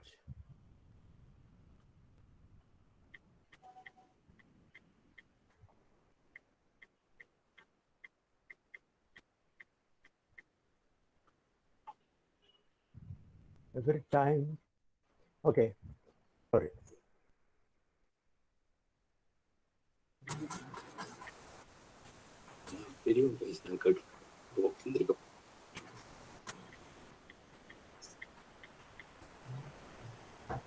As representing Kerala, Kerala is a haven of many knowledge systems which have become extinct in other parts of India. For example, the Vedic ritual. You know the story of Professor Fritz Stahl, who came to, like our Sree Galevich, he was a frequent visitor to Kerala. Why Kerala? Because it is in Kerala alone that you find a living tradition of the ritual. In other parts of India, Professor Stahl would say that they would, if you go to Pune or other places of India, what you will see is reconstruction of something. Reconstruction means you have lost the tradition, but with the help of texts, you are reconstructing. But when you come to Kerala, people, great scholars of Kerala, ritualists, they would, recite from their own memory without even the help of any textbooks. They will be able to present you what exactly are the details of the ritual. This is same case with many other disciplines like Ayurveda. You can see that it is in Kerala that even now the Panchakarma treatment is intact. The same thing happens in the case of these knowledge systems like Vastu Shastra or Ganita, where we had a very glorious tradition. So we may be wondering, if you try to reconstruct the intellectual history of Kerala, what were the methods through which Kerala preserved this knowledge intact? A very unusual source came to my attention, and that is the Kudiyattam performance. All of you know that Kudiyattam is the only surviving theater in anywhere in the world, Sanskrit theater, classical Sanskrit theater, anywhere in the world, where Sanskrit drama is presented, and it was presented in temple precincts until recently, when it was moved out of the temple compound. Then it catch the fancy of the whole world, and now the rest is history, as the cliche goes. So in Kudiyattam, we can see that Sanskrit dramas were presented. There was a performance tradition, and the text which was greatly modified to suit the requirements in the presentation. At that time, they didn't rely upon Bharata's Natya Shastra or the classical texts. Instead, this Kudiyattam was performed by the traditional acting community called Chakyars, and the drummers called Nambyars, and the women of the Nambyar community called Nangyars. They constitute a trio of the performers. And in the households of ancient Kerala, these Chakyars, there used to be these Kramadīvikas and Artapragarams, these acting manuals and directors' manuals. Artapragara is actor's manual, and Kramadīvika is director's manual, which were preserved intact, which contained the A to Z of performance. That is one thing that is well known. But apart from that, what we find in Kudiyattam is a change in the stature of a very minor character in Sanskrit drama, that is the Vidushaka. The Vidushaka undergoes a very metamorphosis in Kerala. And it may be because of the amalgamation of different traditions in Kerala. Maybe there was a Kuthu tradition in ancient Tamilagam. Then later it got amalgamated to the classical drama. And narration, a Kuthu tradition was mostly concentrated on narration. And the Kudiyattam, of course, you know, is a Sanskrit drama presentation. So there was some sort of an amalgamation of narration and acting. And the Vidushaka came to the center stage. And this was largely aided by the fact that the Vidushaka started using the local language. We know that in Sanskrit drama, the medium of the Vidushaka is Prakrit, always Prakrit. He listens to the king. He is the Narma Sajiva of the king. The king will be addressing him in Sanskrit, but the Vidushaka will be answering in Prakrit. But in Kerala, we can see that probably during the time of Kulasekhara, whose court poet was stolen, the regional language also came to be increasingly used for the Vidushaka. There may be several reasons for that, because one of the reasons may be that Sanskrit language became increasingly unfamiliar to the audience. So there was the necessity of an interpreter, and who knows the local language, who could teach, who could interpret, who could make the audience understand the text. That may be one of the reasons. Another thing is that the Vidushaka in him has got an element of a social criticism also. The Vidushaka belongs to the time frame of the audience, and at the same simultaneously he belongs to the time frame of the character also. For example, the Vidushaka in Subhadra Dhananjaya written by Kulasekhara, he is a Narma Sachiva of Arjuna, the hero. But at the same time, when he comes over to the stage, we know that he speaks Malayalam. He speaks in a more or less frozen contemporary frame, not in the modern social setup, but he posits himself to a social set of Kerala, which we can readily understand. And the language also is more or less the same as we use now. so that he interprets and he can take liberty with anything, with even the members of the audience, and offer criticism of social practices or whatever comes to his mind, make jokes, make parodies called the pradishlokas. So such is the versatility of the character of the Vidushaka on the Kerala stage. So we can see that there are acting manuals which elaborately deal with the discourses of the Vidushaka. They were probably taught orally from generation to generation, and so these are zealously guarded by the Chakyars until recently. Nowadays we are in a more comfortable position because people like Panivada Tilagan, P.K. Narayanan Nambyar, and the late K.P. Narayana Pisharudi were able to publish some of these Karmak Deepikas and Ataprakaras of the drama. Not all the dramas have Vidushakas, but there are there are acting manuals, and from them we will be getting a lot of information about amazingly, not about of course the previous history of the character concerned, that is elaborately dealt with. Apart from that, the Vidushaka strays from one idea to another. So he elaborately deals with anything that is contained in the text, anything which is even distantly connected with the text. So that what happens is that the Vidushaka's discourse becomes, apart from the dialogue of the character, it becomes a dissemination of knowledge. You may wonder who are addressed by this. Of course, we can imagine that this acting community, addressed to the people who, the Trivarnikas, who would assemble in a temple, and through their discourses, actually, they were also disseminating very valuable knowledge. So it is for us to go through what is contained in these discourses. It is up to us to analyze them with the help of modern Indological tools, so as to make sense of them, whether they are joking or whether they are facts, whether these are purely imaginary things or whether they are based on actual facts. So I have been going through some of these Kramadipika's, especially I would select two important works. One is the Kramadipika, which has been published by Professor K.P. Narayan Pisharudi, of a very ancient drama, which is called Bhagavad Ajjuga, and which was written by Bodhayana. Probably some people, Professor Wader, they date it to 3rd century AD. We do not know much about Bodhayana. That is the name of a particular shakha of Veda that we know. Apart from that, we do not know anything personal about the author. But the form in which it was represented in Kerala temples, that has fortunately come down to us in the discourse of these two important characters. There is one Bhagavan and there is Chandilya, who is like a Narma Sajiva. Of course, he is not like ordinary Vidushaka, because he is the companion or the disciple of the main character. In other dramas like Naganandam or in Subhadra Dhananjayam, etc., we find that they are more or less Narma Sajivas.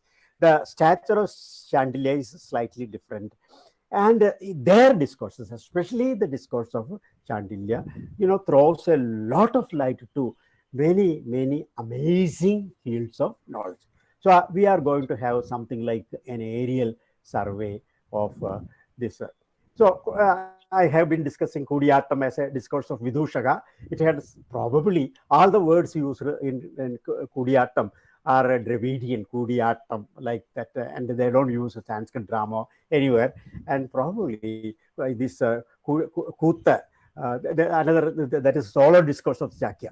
So these terms may probably owe their origin to an ancient performance culture of the Tamilagam country. Even now, the Malayalam language is called Nambyar Tamil. Nambyar Tamil Parya. So Tamil is the language, the word used to represent, which goes back to a very ancient time. And in order to reconstruct that, it may not be possible for me to do that in this lecture. It will take a lot of time. But let me remind you that a great king of Kanchi called Mahendra Vikrama, who is the author of Matta Vilasa, he had immensely contributed to the development of the theatre in South India. And Mattavilasa was also a part of Kerala's repertoire. So we can see the cultural transaction which took place between the Cheradesha and the modern Tamilagam region at that time. So probably there was already a great performance tradition in the ancient Tamilagam. Then due to the Aryanization, there was some sort of a merger of two cultures, and probably just because of this that Kudiyattam came into its being. Then there is another thing, there is a Buddhist connection also. We know that from Itzing's account, the famous traveler who visited India later, there are three main travelers, Faxian, Xuanzang, and Itzing. So Itzing records that in almost all the viharas of the north, Nagananda, the play Nagananda, which was written by Harshavardhana, belonging to Kanauj, was performed. And we can see that Naganandam was performed in Kerala until recently. And there was even an open air performance. The Garuda coming up and picking up Jimuda Vahana was enacted on an open stage. And that place was called later Kuthuparamba. There are several places in Kerala called Kuthuparamba. In north, in regions like Tripurithara. These are all reminiscences or reminders of the ancient tradition of performance of Nagananda. So why Nagananda gained so much of importance in Kerala? Maybe because there must have been the venues for the enactment of it in some pockets of Buddhism. I don't know whether I have been discussing this thing with Professor M.G.S. Narayan. He rules out the possibility of a very vibrant Buddhist culture, but probably there were some pockets where this was performed, and this was also added to the repertoire of the Chakyars. And I have already mentioned Malayalam. Now, the Vidushaka, I have already mentioned, Vidushaka undergoes a sea change in Kerala theatre. It gets amalgamated with the Kuthu tradition prevalent in ancient Tamilagam. Vidushaka starts speaking Malayalam, and there is what you call a flashback account of the what has happened before. What happened just before I came here? That is a question asked by every character. And in the case of all the characters, they enact what has happened through gesticulations. In the case of the Vidushaka, he would recount all these things through oral narration. And it becomes, it is a very long affair, as in the case of the Vadakunatha temple, where this Mandrangam, which is a very small portion of the Pradipnya Yagundarayana written by Bhasa, was performed. And it took 41 nights for the Vidushaka to complete his discourse. From that, you can understand the magnitude or the length of the discourse. And you can see that the Chakyars, we have to study the institution of Chakyar from a sociological angle, and we can see that these people were degraded Brahmins who had who had the eligibility to study Vedas. There is a saying in Malayalam, Oth Pidachal Kutha. So if you are not eligible for Oth, then you become eligible for Kutha. Anyway, these people were Brahmins themselves, slightly degraded because of some sociological reasons, and they were very profound scholars in Sanskrit and many allied disciplines. They were in fact equal to very great scholars until recently. If you study the life history of great Chakyars of Kerala, we can see that they were very proficient, they were very witty, they had great presence of mind, and they could even compose verses extempore. So that was the nature. Even now we find such scholars, and to do justice to these works, we require scholars. And if you go through the life story, the history of the biography of some of these scholars, well, we can see that it has spent several years sitting under the feet of their gurus to master various disciplines. So this is the intellectual background of the Vidushaka and the Chakyar in general.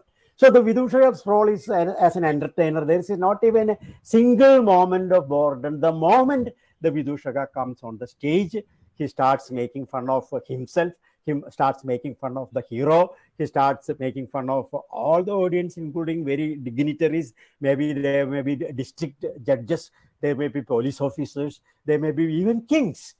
He doesn't mind, and nobody can reply to the Vidushaka. He has got that sort of an immunity, some what you call a diplomatic immunity is there, so he can make fun of them. Then he composes pradishlokas, discourses. Then he has got discourses like Purushartha. We know that Purusharthas are this dharma, artha, kama, and moksha. But Vidusha says that is in this Kali age, we cannot pursue them. Instead, we can go to Vyesya Vinodanam, Vyesya Vanjanam, then Rajaseva, Ashanam, etc. These are the Purusharthas of modern times. So very biting satire on contemporary society.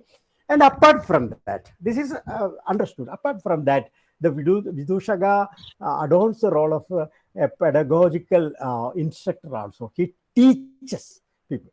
See, when you go through to a Chakyar Kut and listen to the Chakyar, you know, describing a verse from a Chambu or a Prabandha of Nalpatu Narayana Bhatta, you will see that when you come back, you become a scholar, because it is with a minute, care, these Chakyar will be able to disentangle the text, go deeper and deeper to the shades of meaning, so that you will understand what exactly is the meaning.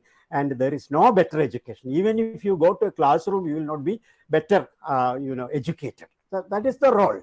And then this is social critique also. So the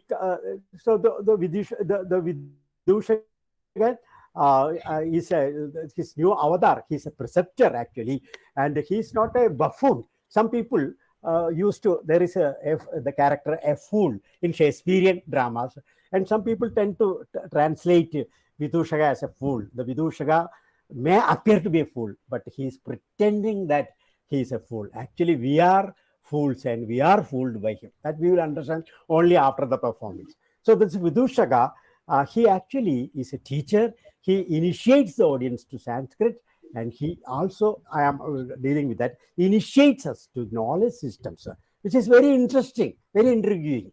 So some of the great Vidushakas of Kerala stage are Vasantaga of Mandaranga. You know, if you read these two dramas of Bhasa, supposed to be written by Bhasa. One is this Praditnya Yagundarayana, the other is Swapna Vasavadatta. In both of them, if it was written by the same person, there is some problem, because Vasantaka happens to be the Narmasachiva. Vasantaka in Swapna Vasavadatta is not very intelligent. He is a dull-witted person. But Vasantaka of Praditnya Yagundarayana is a very highly intelligent person who, with the help of Manwan and with the help of Yagundarayana, is able to free his king who has been imprisoned by in Ujjain. So that is a story in Mandaranga. So that is a very important character. Then in Subhadra Dhananjaya and Tapadi Samvarana, we have got Vidushaka and many other dramas also that he deals with its Purusharthas.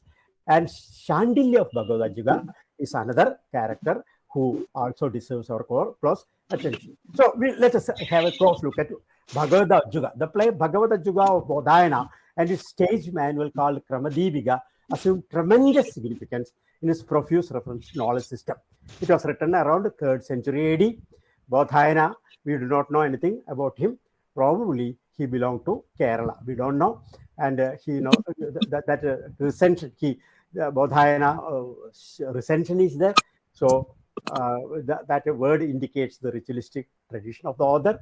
The Bodhayana connection of Kerala ritualistic tradition, probably Cesare Galevich will be in a better position to illuminate us about this ritualistic tradition, an attested fact, as it is the rule codified in Bodhayana Shulba Sutras, followed in the construction of sacrificial altars. But the original Sanskrit play does not contain any detail of Vedic rituals. Bhagavad Gita, in the enactment of the play of Kudiyat at the Temple Theatre Kerala, there is an elaborate discourse of Shandilya, the discipline of Master Bhagavan, lasting for 16 days. I don't have time to tell you the story, because many of you already know. And that is a story of metamorphosis, a Ganika, a courtesan, and a Bhagavan, an ascetic. Both of them die, and their lives are exchanged. And the Ganika, the courtesan, starts speaking philosophy, and the Bhagavan, he starts speaking the language of a courtesan. So it's a comical text, that is story. Here there is some death being shown on the play, so there is ample scope for medical science, then philosophical systems and rituals elaborately. These elaborations are seen in the extensive Kramadevika, and all the Indologists owe the gratitude to Professor K.P. Narayanasharya, who was able to collect them. This Kramadevika edited. It was published by the Kerala Sahitya Academy recently. And here we can see first of all, there is a high dose of medicine, medical science. Of all things, medical science, Ayurveda. There is a Bhagavan, he explains origin, constituents, metabolism, the types of diseases which infest the human body, quoting from the Ayurvedic texts. And some of these texts are not identified, and it shows how vibrant the Ayurvedic tradition was in Kerala. And he gives a number disease. He describes the disease related to Vata, rheumatic temperament, Pitta, bile, and phlegm, that is Kapha. And then why does he say? Because he says that the human body is like that.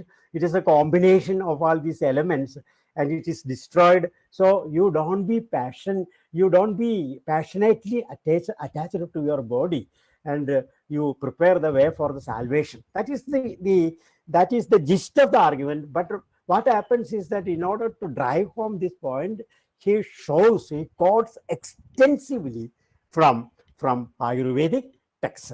So from Indological point of view, we have some questions to be asked. First of all, how did they acquire all this knowledge? The Chakyar, who is representing this actor who is representing the Bhagavan, he should be proficient in such knowledge. That is one thing. That's very important. And who are the audience? How did they benefit from such a performance? That we do not know at the present, but probably this type of discourse might have had a reinforcement on their knowledge. Probably people who do not know already Ayurveda may be having their interest may be kindled, and those who are scholars, they will be in a position to understand whether this is true, whether he is making jokes, whether they are factual, and other things. That means the responsibility of the Chakyar is all the more great because he is addressing a learned assembly. So these are very, very important, because in performance tradition of Kerala, apart from entertainment, there is this discourse transaction also. That's very important. Now, then he speaks about knowledge systems, 14 Vidyas, 4 Vedas, 6 Vedangas, Mimamsa, Nyaya Vistara, Purana, and Dharmashastra. That's well known. Then Chandilya, when in his discourse, he refers to several systems like the Charvagas, the Trapanagas, the Bauddhas, Kanada's followers, Kapila's followers, Patanjali's followers, Jaimini's followers, Vyasa's followers, Pashupadas, and Pancharatras. It constitutes a very, very formidable list indeed. You are reminded of Madhava's Sarva Darshana Sangraha. Now, then he goes on describing these details of philosophy, each and every philosophy. For the Charvaka perception, Pratyaksha is the only pramana. There are only 4 gross elements. Akasha is not accepted by them, and consciousness is like intoxication produced by Mada Shakti, produced by various ingredients. Similarly, this consciousness is nothing. It is not eternal. It is only a property of the body. And when the body is dissolved, consciousness also is destroyed. That is the concept. Then Artha and Kama are the Purusharthas. There is no other world. There is no meaning in all whatever type of rituals. This is what he says, and that is refuted by the Vidushaka. He says that if you accept only Pratyaksha, inference, without inference you cannot be alive. You cannot do any type of loga vyavahara, worldly transaction like eating the food. How do you know that eating food is good for you? Because our experience tells us, and on the moment of seeing the food, we infer that this is good for me. So even For eating food, you have to accept inference. What is good food, what is bad food, etc., etc. Then verbal testimony or shabda is acceptable because there are fruits on the banks of the river that somebody is telling you, and you cross the river and you go to get the fruits. But if you do not believe him, you will never get the food, the fruits. So the Charvaka will be handicapped. If you do not accept Shabda, you will be, closing your doors against a very formidable fund of knowledge. So that is it.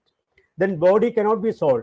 The soul. That is very simple. The Chandilya says that we say my body. My body means Mama Shariram. That means I am different from my body. Then I am fat, etc. has to be explained through indication. And the Charvaka would say Sthuloham. That means my body is Sthula. So is identical with my body. This is the argument of Charvaka. And the reply is that it has to be explained through Lakshana or indication. Then Jainas. Jainas speak about Saptabhangi knowledge. That is, if you look at something, we can say syadasti, syadnasti, syadasti, nasti. Like that, they have got this Saptabhangi jnana, anirvajaniya. And this permutation combinations are there. If you look at say for us, it is daytime. For Cesare Galevich, it will be night. For some other people, it will be different. So you cannot say, according to the Jainas, you cannot say anything for certain because you are looking. Kalidasa says Asti Uttarasyam Dishi Devadatma. The Chinese will say the Asti Dakshinasyam Dishi Devadatma. Okay. So both of them are correct. That is how they explain knowledge. And this is refuted by this Jaina system, Anekandavada, is refuted because it is self-contradictory. You cannot say something is, and the next instance you cannot say there is it is not. That's the law of contradiction is there. Then Buddhism. Buddhism says that there is emancipation through the knowledge of pramanas consisting of pratyaksha and anumana, and pramayas consist of some skandhas, tattvas, and ayadanas. And there Rupa Skandha is there, Vedana Skandha is there, Samjna Skandha is there, Samskar Skandha is there, Vijnana Skandha is there. There are various layers constituting the human, what you call being. The outside you have got the outside layer there, you go inner and inner. And it is like, an onion. You peel off all this and ultimately you reach nowhere. There is no soul. There is no soul. This is what they say. And this is, and they have got 12 ayadanas. These are described. Then there are 4 schools, Sautrantikas, Vaibhashikas, Yogacharas, and Madhyamikas are there. The first 2 schools are relative. They are realists, more or less realists. And the second 2 are idealists. And their philosophy is described. They say Brahmanas did not come out of the face of Brahman. That is a very interesting argument. That is in the Rigveda 10th mandala. There is a famous verse. Brahmins came out of the face of Brahman, and the Shavanagas argue. The Buddhists argue that it cannot be possible because if the Brahmin comes, then how is the progeny produced? Maybe a Brahmani should also come. Then there will be sisters, sister and brother. Then that will be incest. So you cannot say that like that. That is their argument. The Vedas are not pramanas. There is no soul apart from the 5 skandhas. And Agama, then the refutation is there. I don't have much time to go deeper into them. It will take several hours for me to elaborate this. And Agama and Upama are also, Shabda and Upamana are also pramanas. There are objects apart from their knowledge. The Yogacharyas and the Madhyamikas do not believe in things outside our knowledge. If I have got the knowledge of a pot, I have got the knowledge of the pot, and there is no pot outside that knowledge, and this is rejected. Why? Because this is the object which is revealed to me through knowledge. So there is our own experience, and there is a self apart from knowledge. As we have experience, you look at yourself and you say, I am the same person who studied in that school. So that means there is a continuity of your psyche. There's a continuity of your consciousness. There is a continuity of the I. So that means there is a consciousness. Apart from everything is changing, the consciousness or the Atman alone remains unchanging. And Veda is a pramana as a rituals like Kaririya and Chitrayaga mentioned therein yield results like rain and cattle. Then, and these references are there. The contextual, you may wonder what is a contextual link. His profuse references of Vedic rituals is the self-introductory statement to Shandilya, who as per the acting manuals is to perform from the 16th to 31st day of the presentation, recounting his previous history. So he says that he was born in a family of Brahmins, and he had he survived with the food offered to the crows by the family members of a deceased person at the time of the death of that person. Later on, because of his hunger, he went to a Buddhist shala and he became a Buddhist. But in Buddhist, there also he couldn't satisfy himself because the Buddhists are very, miserly about food. So he rejected their order. He gave up all their robes and he escaped. And he has now come to this saint, the Bhagavan. Then, and Shandilya describes several Srauda rituals on the 7th day of his entrance. So he says that his family members had always the holy thread on their neck, which means that they were always engaged in ritualistic activities, as otherwise their thread would be lying on their stomach on the right ear. That's very interesting ritualistic culture. Of all, there are 14 rites to be performed in all the 3 fires. The rite in which 3 fires are established is called Adhana. The stars under which Adhana is ordained are Kartika, Rohini, Punarvasu, Purva Bhalguni, Uttara Bhalguni, and Chitra. These rituals are elaborated in verses in the Kramadevika. There are several sacrifices, the Agni Hotra. The firstly, water is to be sprinkled around the fire, and the Darbha grass has to be spread. Then fire should be massaged with the lighted Darbha grass, and ablation in the form of milk, curd, rice gruel, clarified butter, cooked rice, soma juice, flesh oil, etc. Then there is the Darsha sacrifice. Then the Paurnamasika sacrifice is there. Then there is the Vaishya Deva sacrifice to be performed on the full day. And the Chadurmasya is to be performed lifelong. And then a distinction is made between the above mentioned sacrifices called Aviryagas and the 7 Somas Samstas called Agnishtoma, Atyagnishtoma, Ukriya, Shodashi, Vajapaya, Adiraksara, and Aptoryama, which make use of the juice of the Soma plant. And the Kramadevika does make a mention of all the 7 sacrifices, even though only Agnidhana, Ahina, and Satra, what is their difference? These are all mentioned. And then apart from that, there are household Girhya rituals, which are also mentioned on the 6th day of the discourse. The glory of the tribe, he mentions the Garhasya rituals.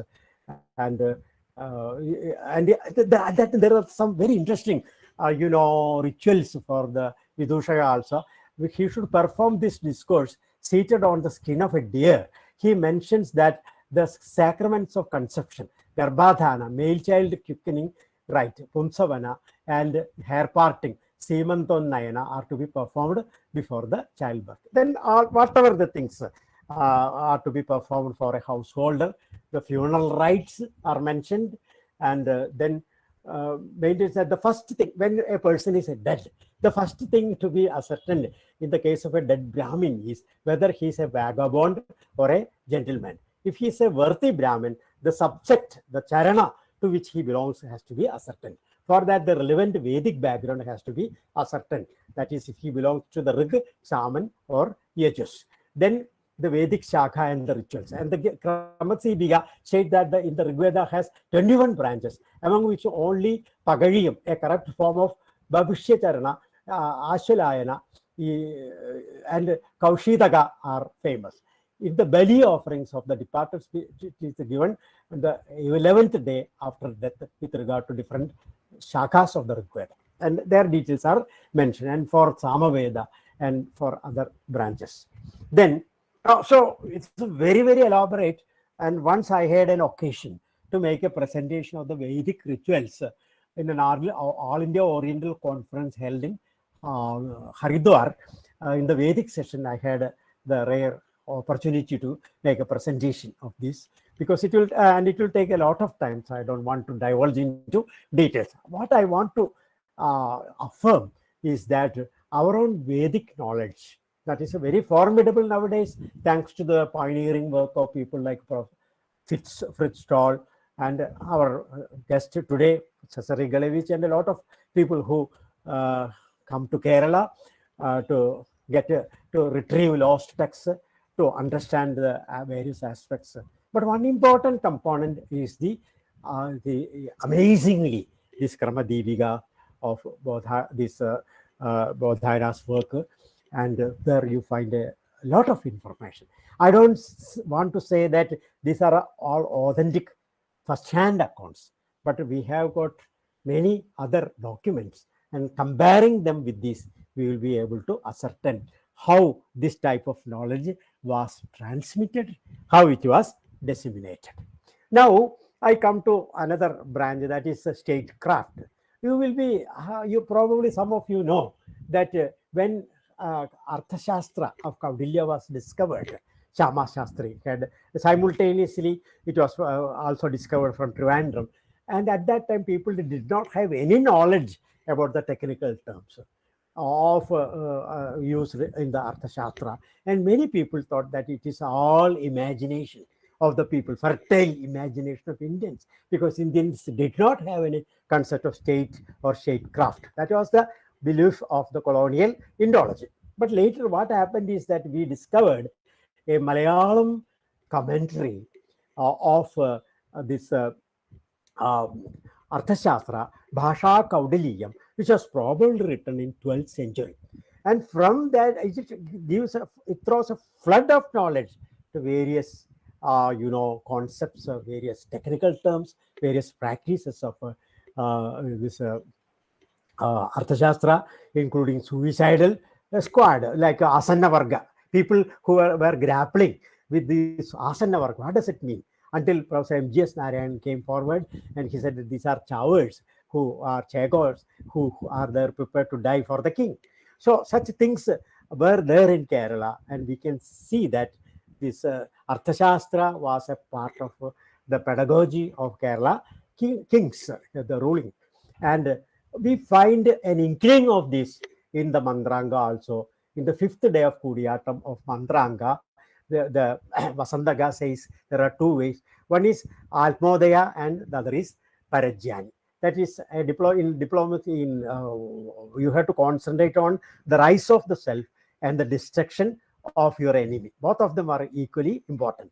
Probably you will be reminded of the words in Magha's Shishupalavatha, Atmodaya, Parajyanir, Dayam, Nidiridiyati. All this diplomacy, you can understand Atmodaya and Parajyani. All the other things are elaborations. And they are described, 4 ways of Atmodaya, there Sama, Dana, Veda, Danda, etc. are described.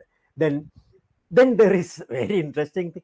I had the great fortune of making a presentation of this in Italy about the Ashana discourse, where you find that the Purushartha, I have already mentioned that in the place of the pristine Purusharthas of Dharma, Artha, Kama, and Moksha, the Vidushaka supplants them with Rajaseva, Vinoda, then Vanjana, and Ashana. Ashana is a feast.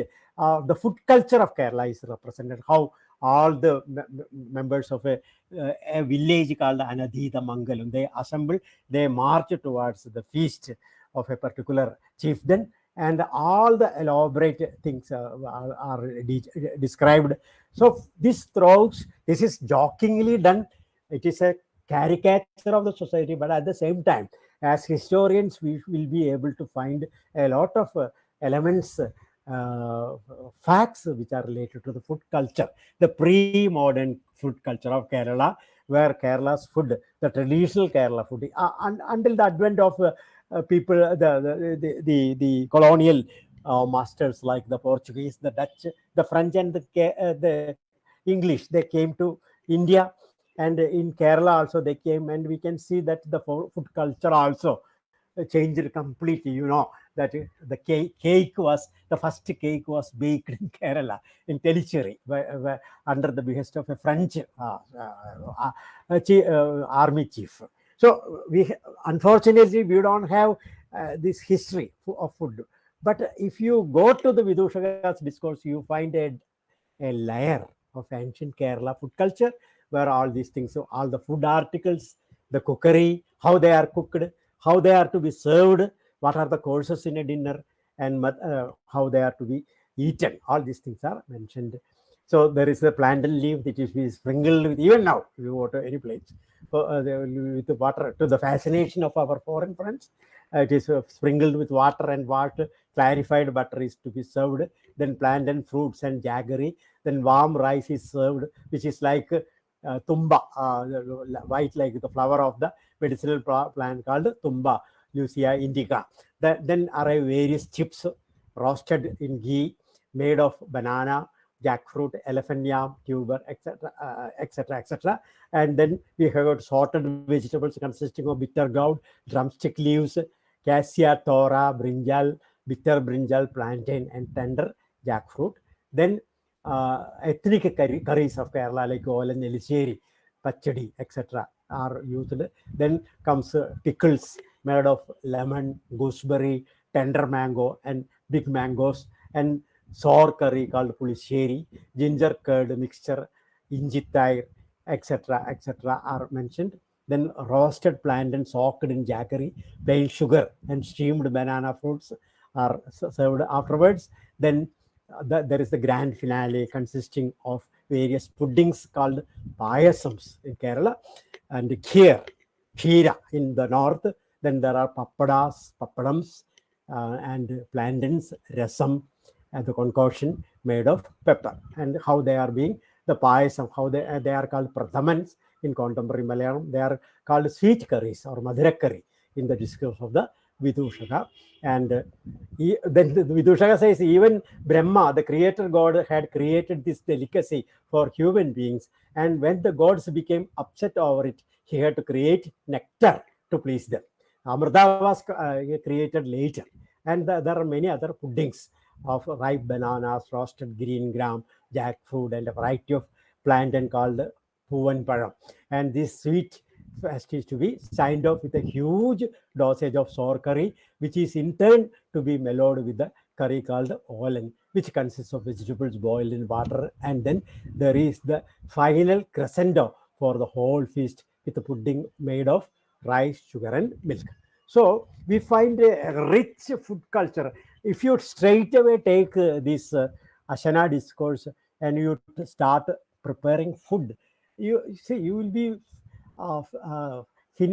coming with something very, very authentic, because you get accurate description. From this, I would surmise that whatever is mentioned in the Vidushaka's discourse is factual. Whether he is speaking about philosophy, whether he is speaking about ritual, Grihya ritual, or Shrauda ritual, or whether he is speaking about diplomacy, there is an element of truth. There is a truth couched in what you call this Vidushaka food, this Vidushaka's jokes. There is an element of truth. So I would say that we should tap such untapped sources in the history of Kerala's performance tradition in order to fully reconstruct the intellectual history of Kerala, of which Sanskrit is a very, very important factor. Thank you very much. Thank you, sir. Thank you for your valuable presentation. Now it is the time for vote of thanks. May I invite Dr. T. Mini, the convener of this webinar, and the director of IQAC, Sri Sankaracharya University of Sanskrit, Kalady, and professor of Department of Sanskrit Sahitya. She is not only a good teacher, but also a good leader who takes keen interest in academic activities. Here, I proudly inviting Dr. T. Mini for vote of thanks. Teacher, please. Hello, a very good evening to all. Now, We are at the end of the first day of Subramapattar Endowment International Webinar, and we have here many scholars from India and outside attending this program. First of all, I convey my regards and thanks, heartfelt thanks to Dr. Dharmaraj Adat, our Honorable Vice Chancellor, who insisted us on making this conference an international event and insisted us on inviting the scholars from outside India. I extend my heartfelt thanks to Dr. Dharmaraj Adat for being with us and being the president of this session. Thank you, sir. Then I extend my thanks to today to Professor Cesare Galevich from Jagiellonian University, Krakow, Poland, who had inaugurated this seminar, this conference with his informative lecture about the Varam ritual, which is a Vedic chanting ritual which is going on in Kerala in a continuous manner. And he had studied it very well, and he had placed it in a historical context before us. I extend my heartfelt thanks to Dr. Cesare Galevich. We had the opportunity to meet him in person in 2019 in the Festivals of India International Seminar. He is with us in this function also. I extend a heartfelt thanks to Professor Cesare Galevich. Now I extend my thanks to the Sree C.S. Vishwanathan, who was here with us, extending to us his memories about his guru and the great guru Subbaramapattar, who was in whose memory this program is established. I extend my heartfelt thanks to all the members of the scholars family for establishing such an endowment program in our university with a huge amount, which makes it convenient to conduct such a big program every year. Thanks to the members of the family of Subramapata. In this program, the scholars from Poland, Lydia Sudaika is attending, and a scholar from Italy, Tisania Pondilano, is attending this function. I extend my thanks to both of them, and they are presenting their papers in the coming days. A warm welcome to our university. I also extend a warm welcome to our university in this context to both of them. I extend our heartfelt thanks to all of the persons who are participating in this program in a rainy condition. Also, many of our students and teachers are suffering from the lack of internet facility today due to heavy rains at southern parts of Kerala. But since in this condition also, much of our scholars and students are here, I extend all of them a very heartfelt thanks to all of them. Thank you everyone once again, and we will meet tomorrow at 4 o'clock sharp to conduct the second day of this program.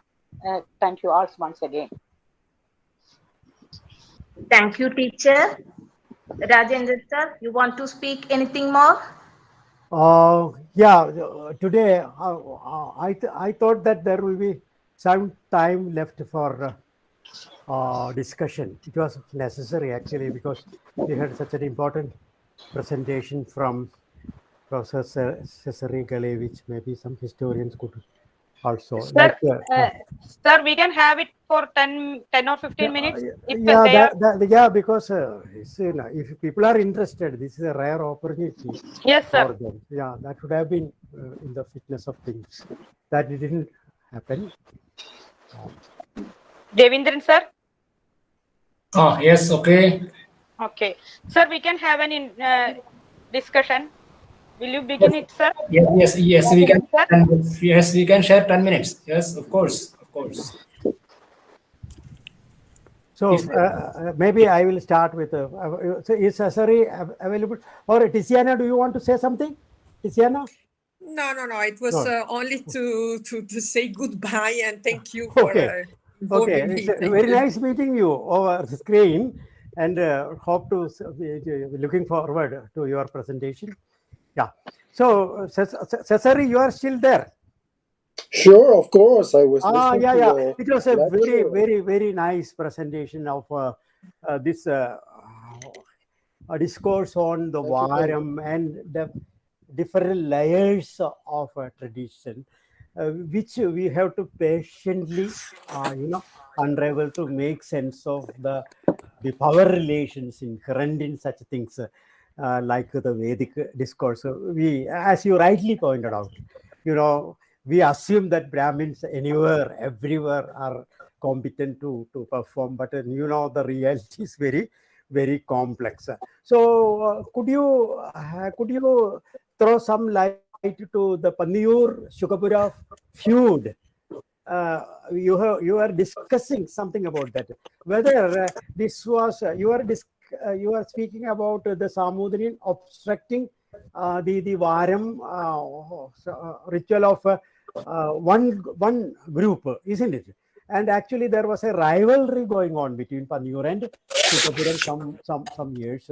So probably that Samudri sided with these Panniyur branch, right? Panniyur branch. Or is it Shukapura?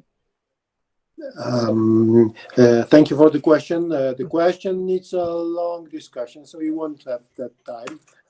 But I would like heartily to recommend any of you to have a little reading of this Atmakatha by Apat Atiri, or the whole thing, because it's just a mine of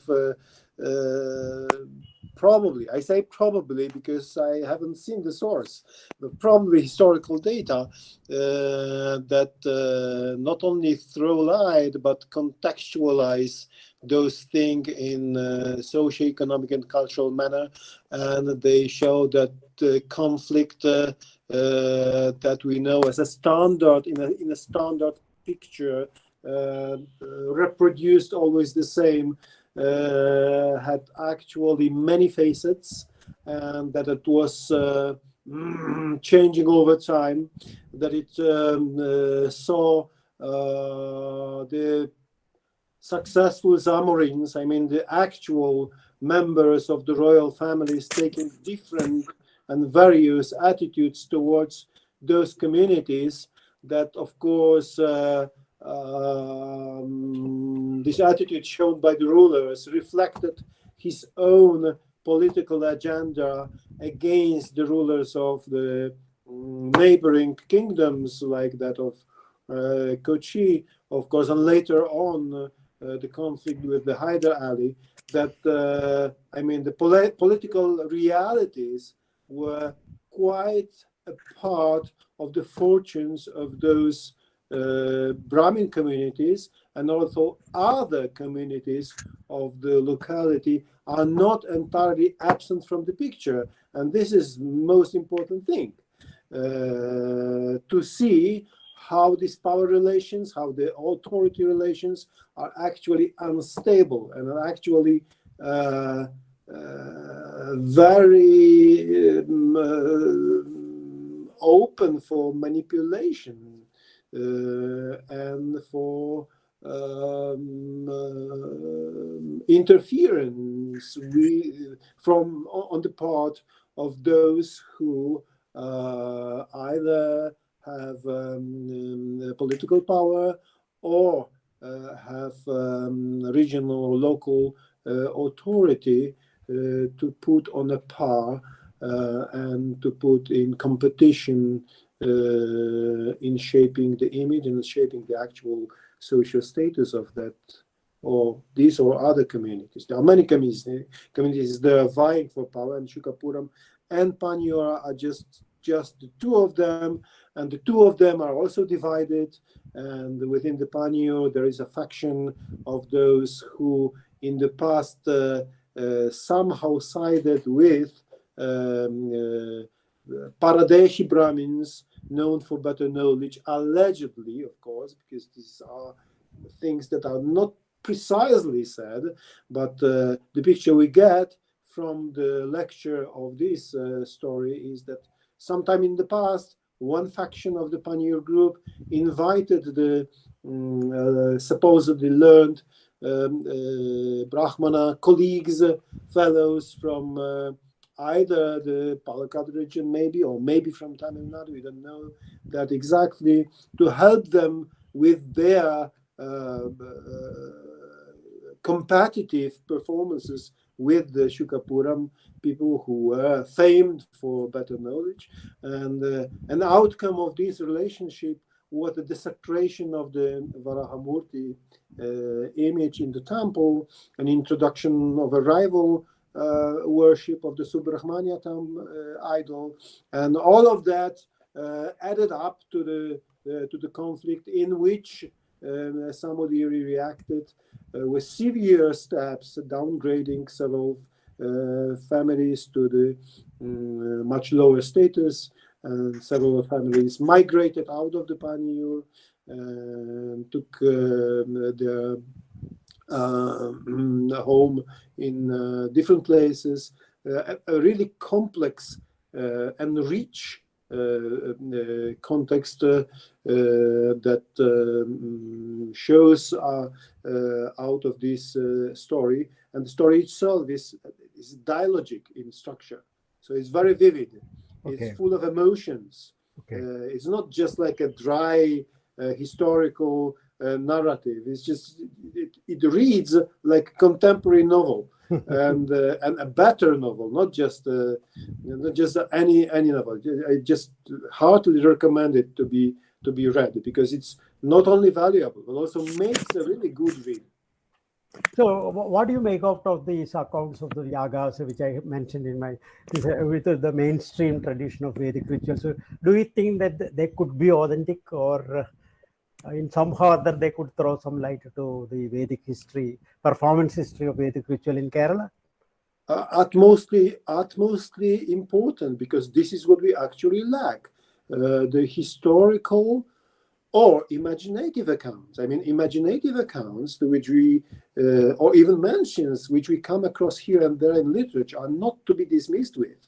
Because quite often what surfaces in imaginative accounts, whether it is kavya or kavya-like things or other sorts of literary heritage, sometimes puts into the pictures elements that lack in prescriptive texts. So the full historical image, I would say, today is made both of historical sources and literary sources, and imaginative literature that quite often supplies elements that are missing in other types of writing. So absolutely, these are things that should not be left apart of the picture, the historical picture.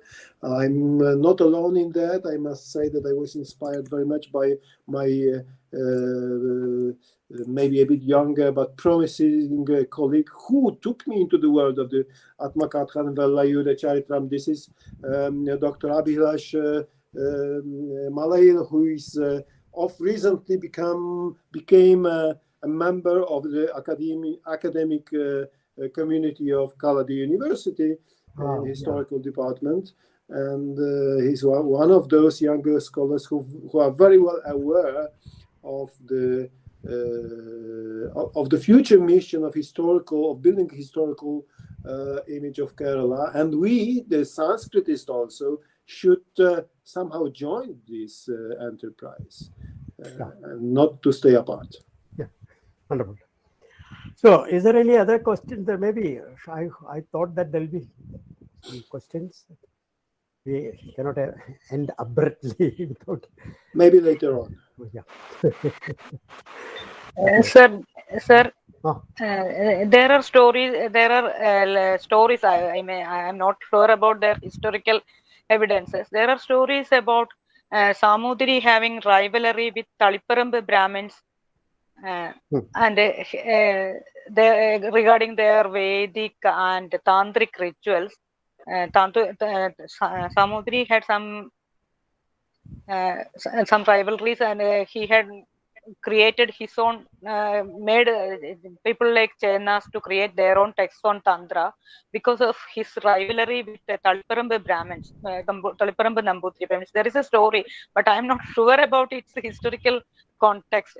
It is true that Chenas wrote a Tantra Samuchaya according to the instructions of Samudri of his period, but I am not sure about this. It is in the legends that Samudri had some rivalry with that Brahmins also, but they were not abiding to Samudri's wishes or Samudri's orders.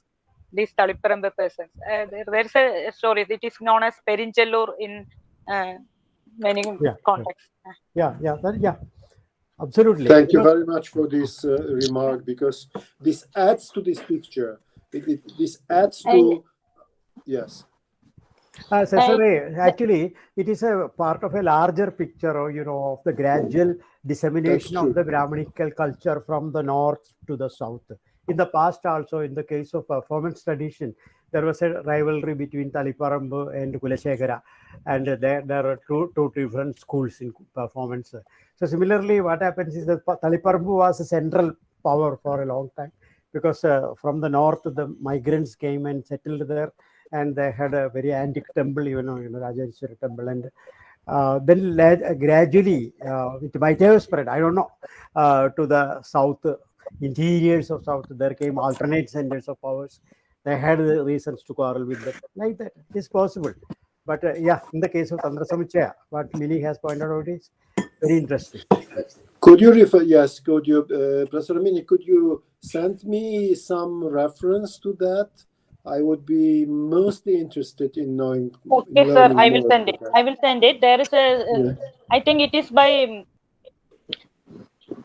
It is a essay in Malayalam about this, and there are some stories that this Tantra Samuchaya is the Sanskrit version of Pudayur Bhasha, which is the text of Taliparambu Brahmins. Pudayur Bhasha is a text in Malayalam, Mantravada Malayalam, which is about the Tantra rituals, which are in the same way written in Tantra Samuchaya, the later text, and it is considered as a translation of Pudayur Bhasha.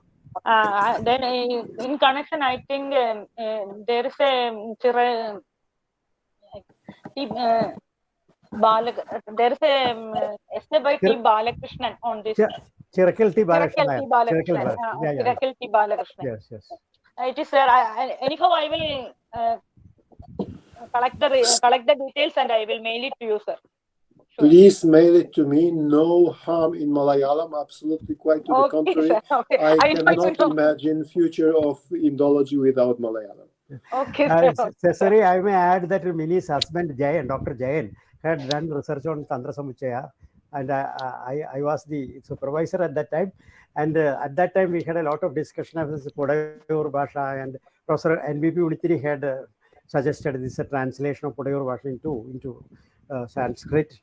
And so the Chenas became an iconic figure in Kerala's temple culture, even now, unchallenged.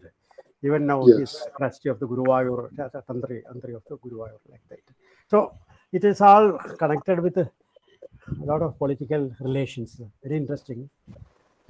Of course, and we should not cover them, and we should rather expose them, because it contextualizes things and puts them in the proper light, at least the richer light. Yes, more interesting. Which means that you should come to Kerala more frequently. That's true. Yes. That's what I'm dreaming about. Yeah. Is there any other question? Sir, regarding Dr. C. Rajendran, sir, about the Ashana and so details.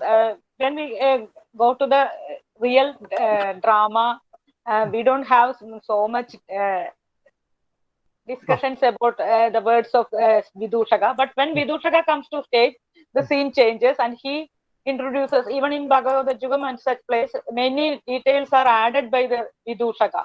Hence, he will be a very learned scholar, even if he appears as a Vidushaka or a Narma Sajiva.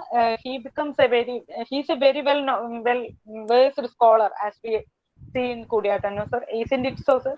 Yeah, it is definitely like that. The Vidushaka, the moment the Vidushaka comes, he rules the center stage. Even the hero pales into insignificance because he can make fun of the hero also. When the hero recites the verse, he can have a pradishloka like that. So nobody in the world is able to outshine the Vidushaka. That is how the institution of Vidushaka has become pronounced in Kerala stage. That is it.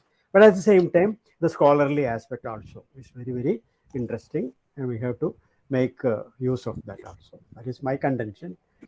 Yeah. Yes, it was very interesting to know how he makes the traditional knowledge systems available for his on Ayurveda, on such on Ashana, even in Ashana, how even the preparations described by him are very much interesting, and we can make it very delicious food with such recipes given by the Vidushaka. He is like Mrs. K.M. Matthew, Palo K.M. Matthew. Yes. Very detailed description. And all from his memory. You see. In YouTube, you nowadays find a lot of cookery shows, but all these things he recites without any help of any aid, from quoting from his memory with some memorial verses. These verses are part of Kerala's Kushini tradition. Kushini actually is a French word, actually. Okay, sir. If Devendra sir, is there Devendra sir? Yes, of course. If there is any discussion, if otherwise we can conclude for the time being. There is no further discussion. Any research scholars, dear research scholars, you have to ask anything? Do you want to ask anything on any of the subjects presented here in this connection?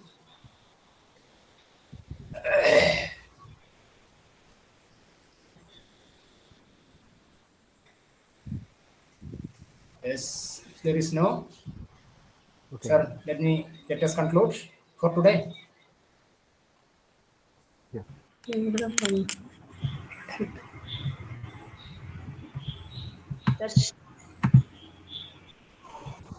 Sudhina? Yes. Thank you all. The first day of the program is coming to a successful end. The coordinator of the program is Dr. K.A. Devendran, Professor of Department of Sanskrit Sahitya.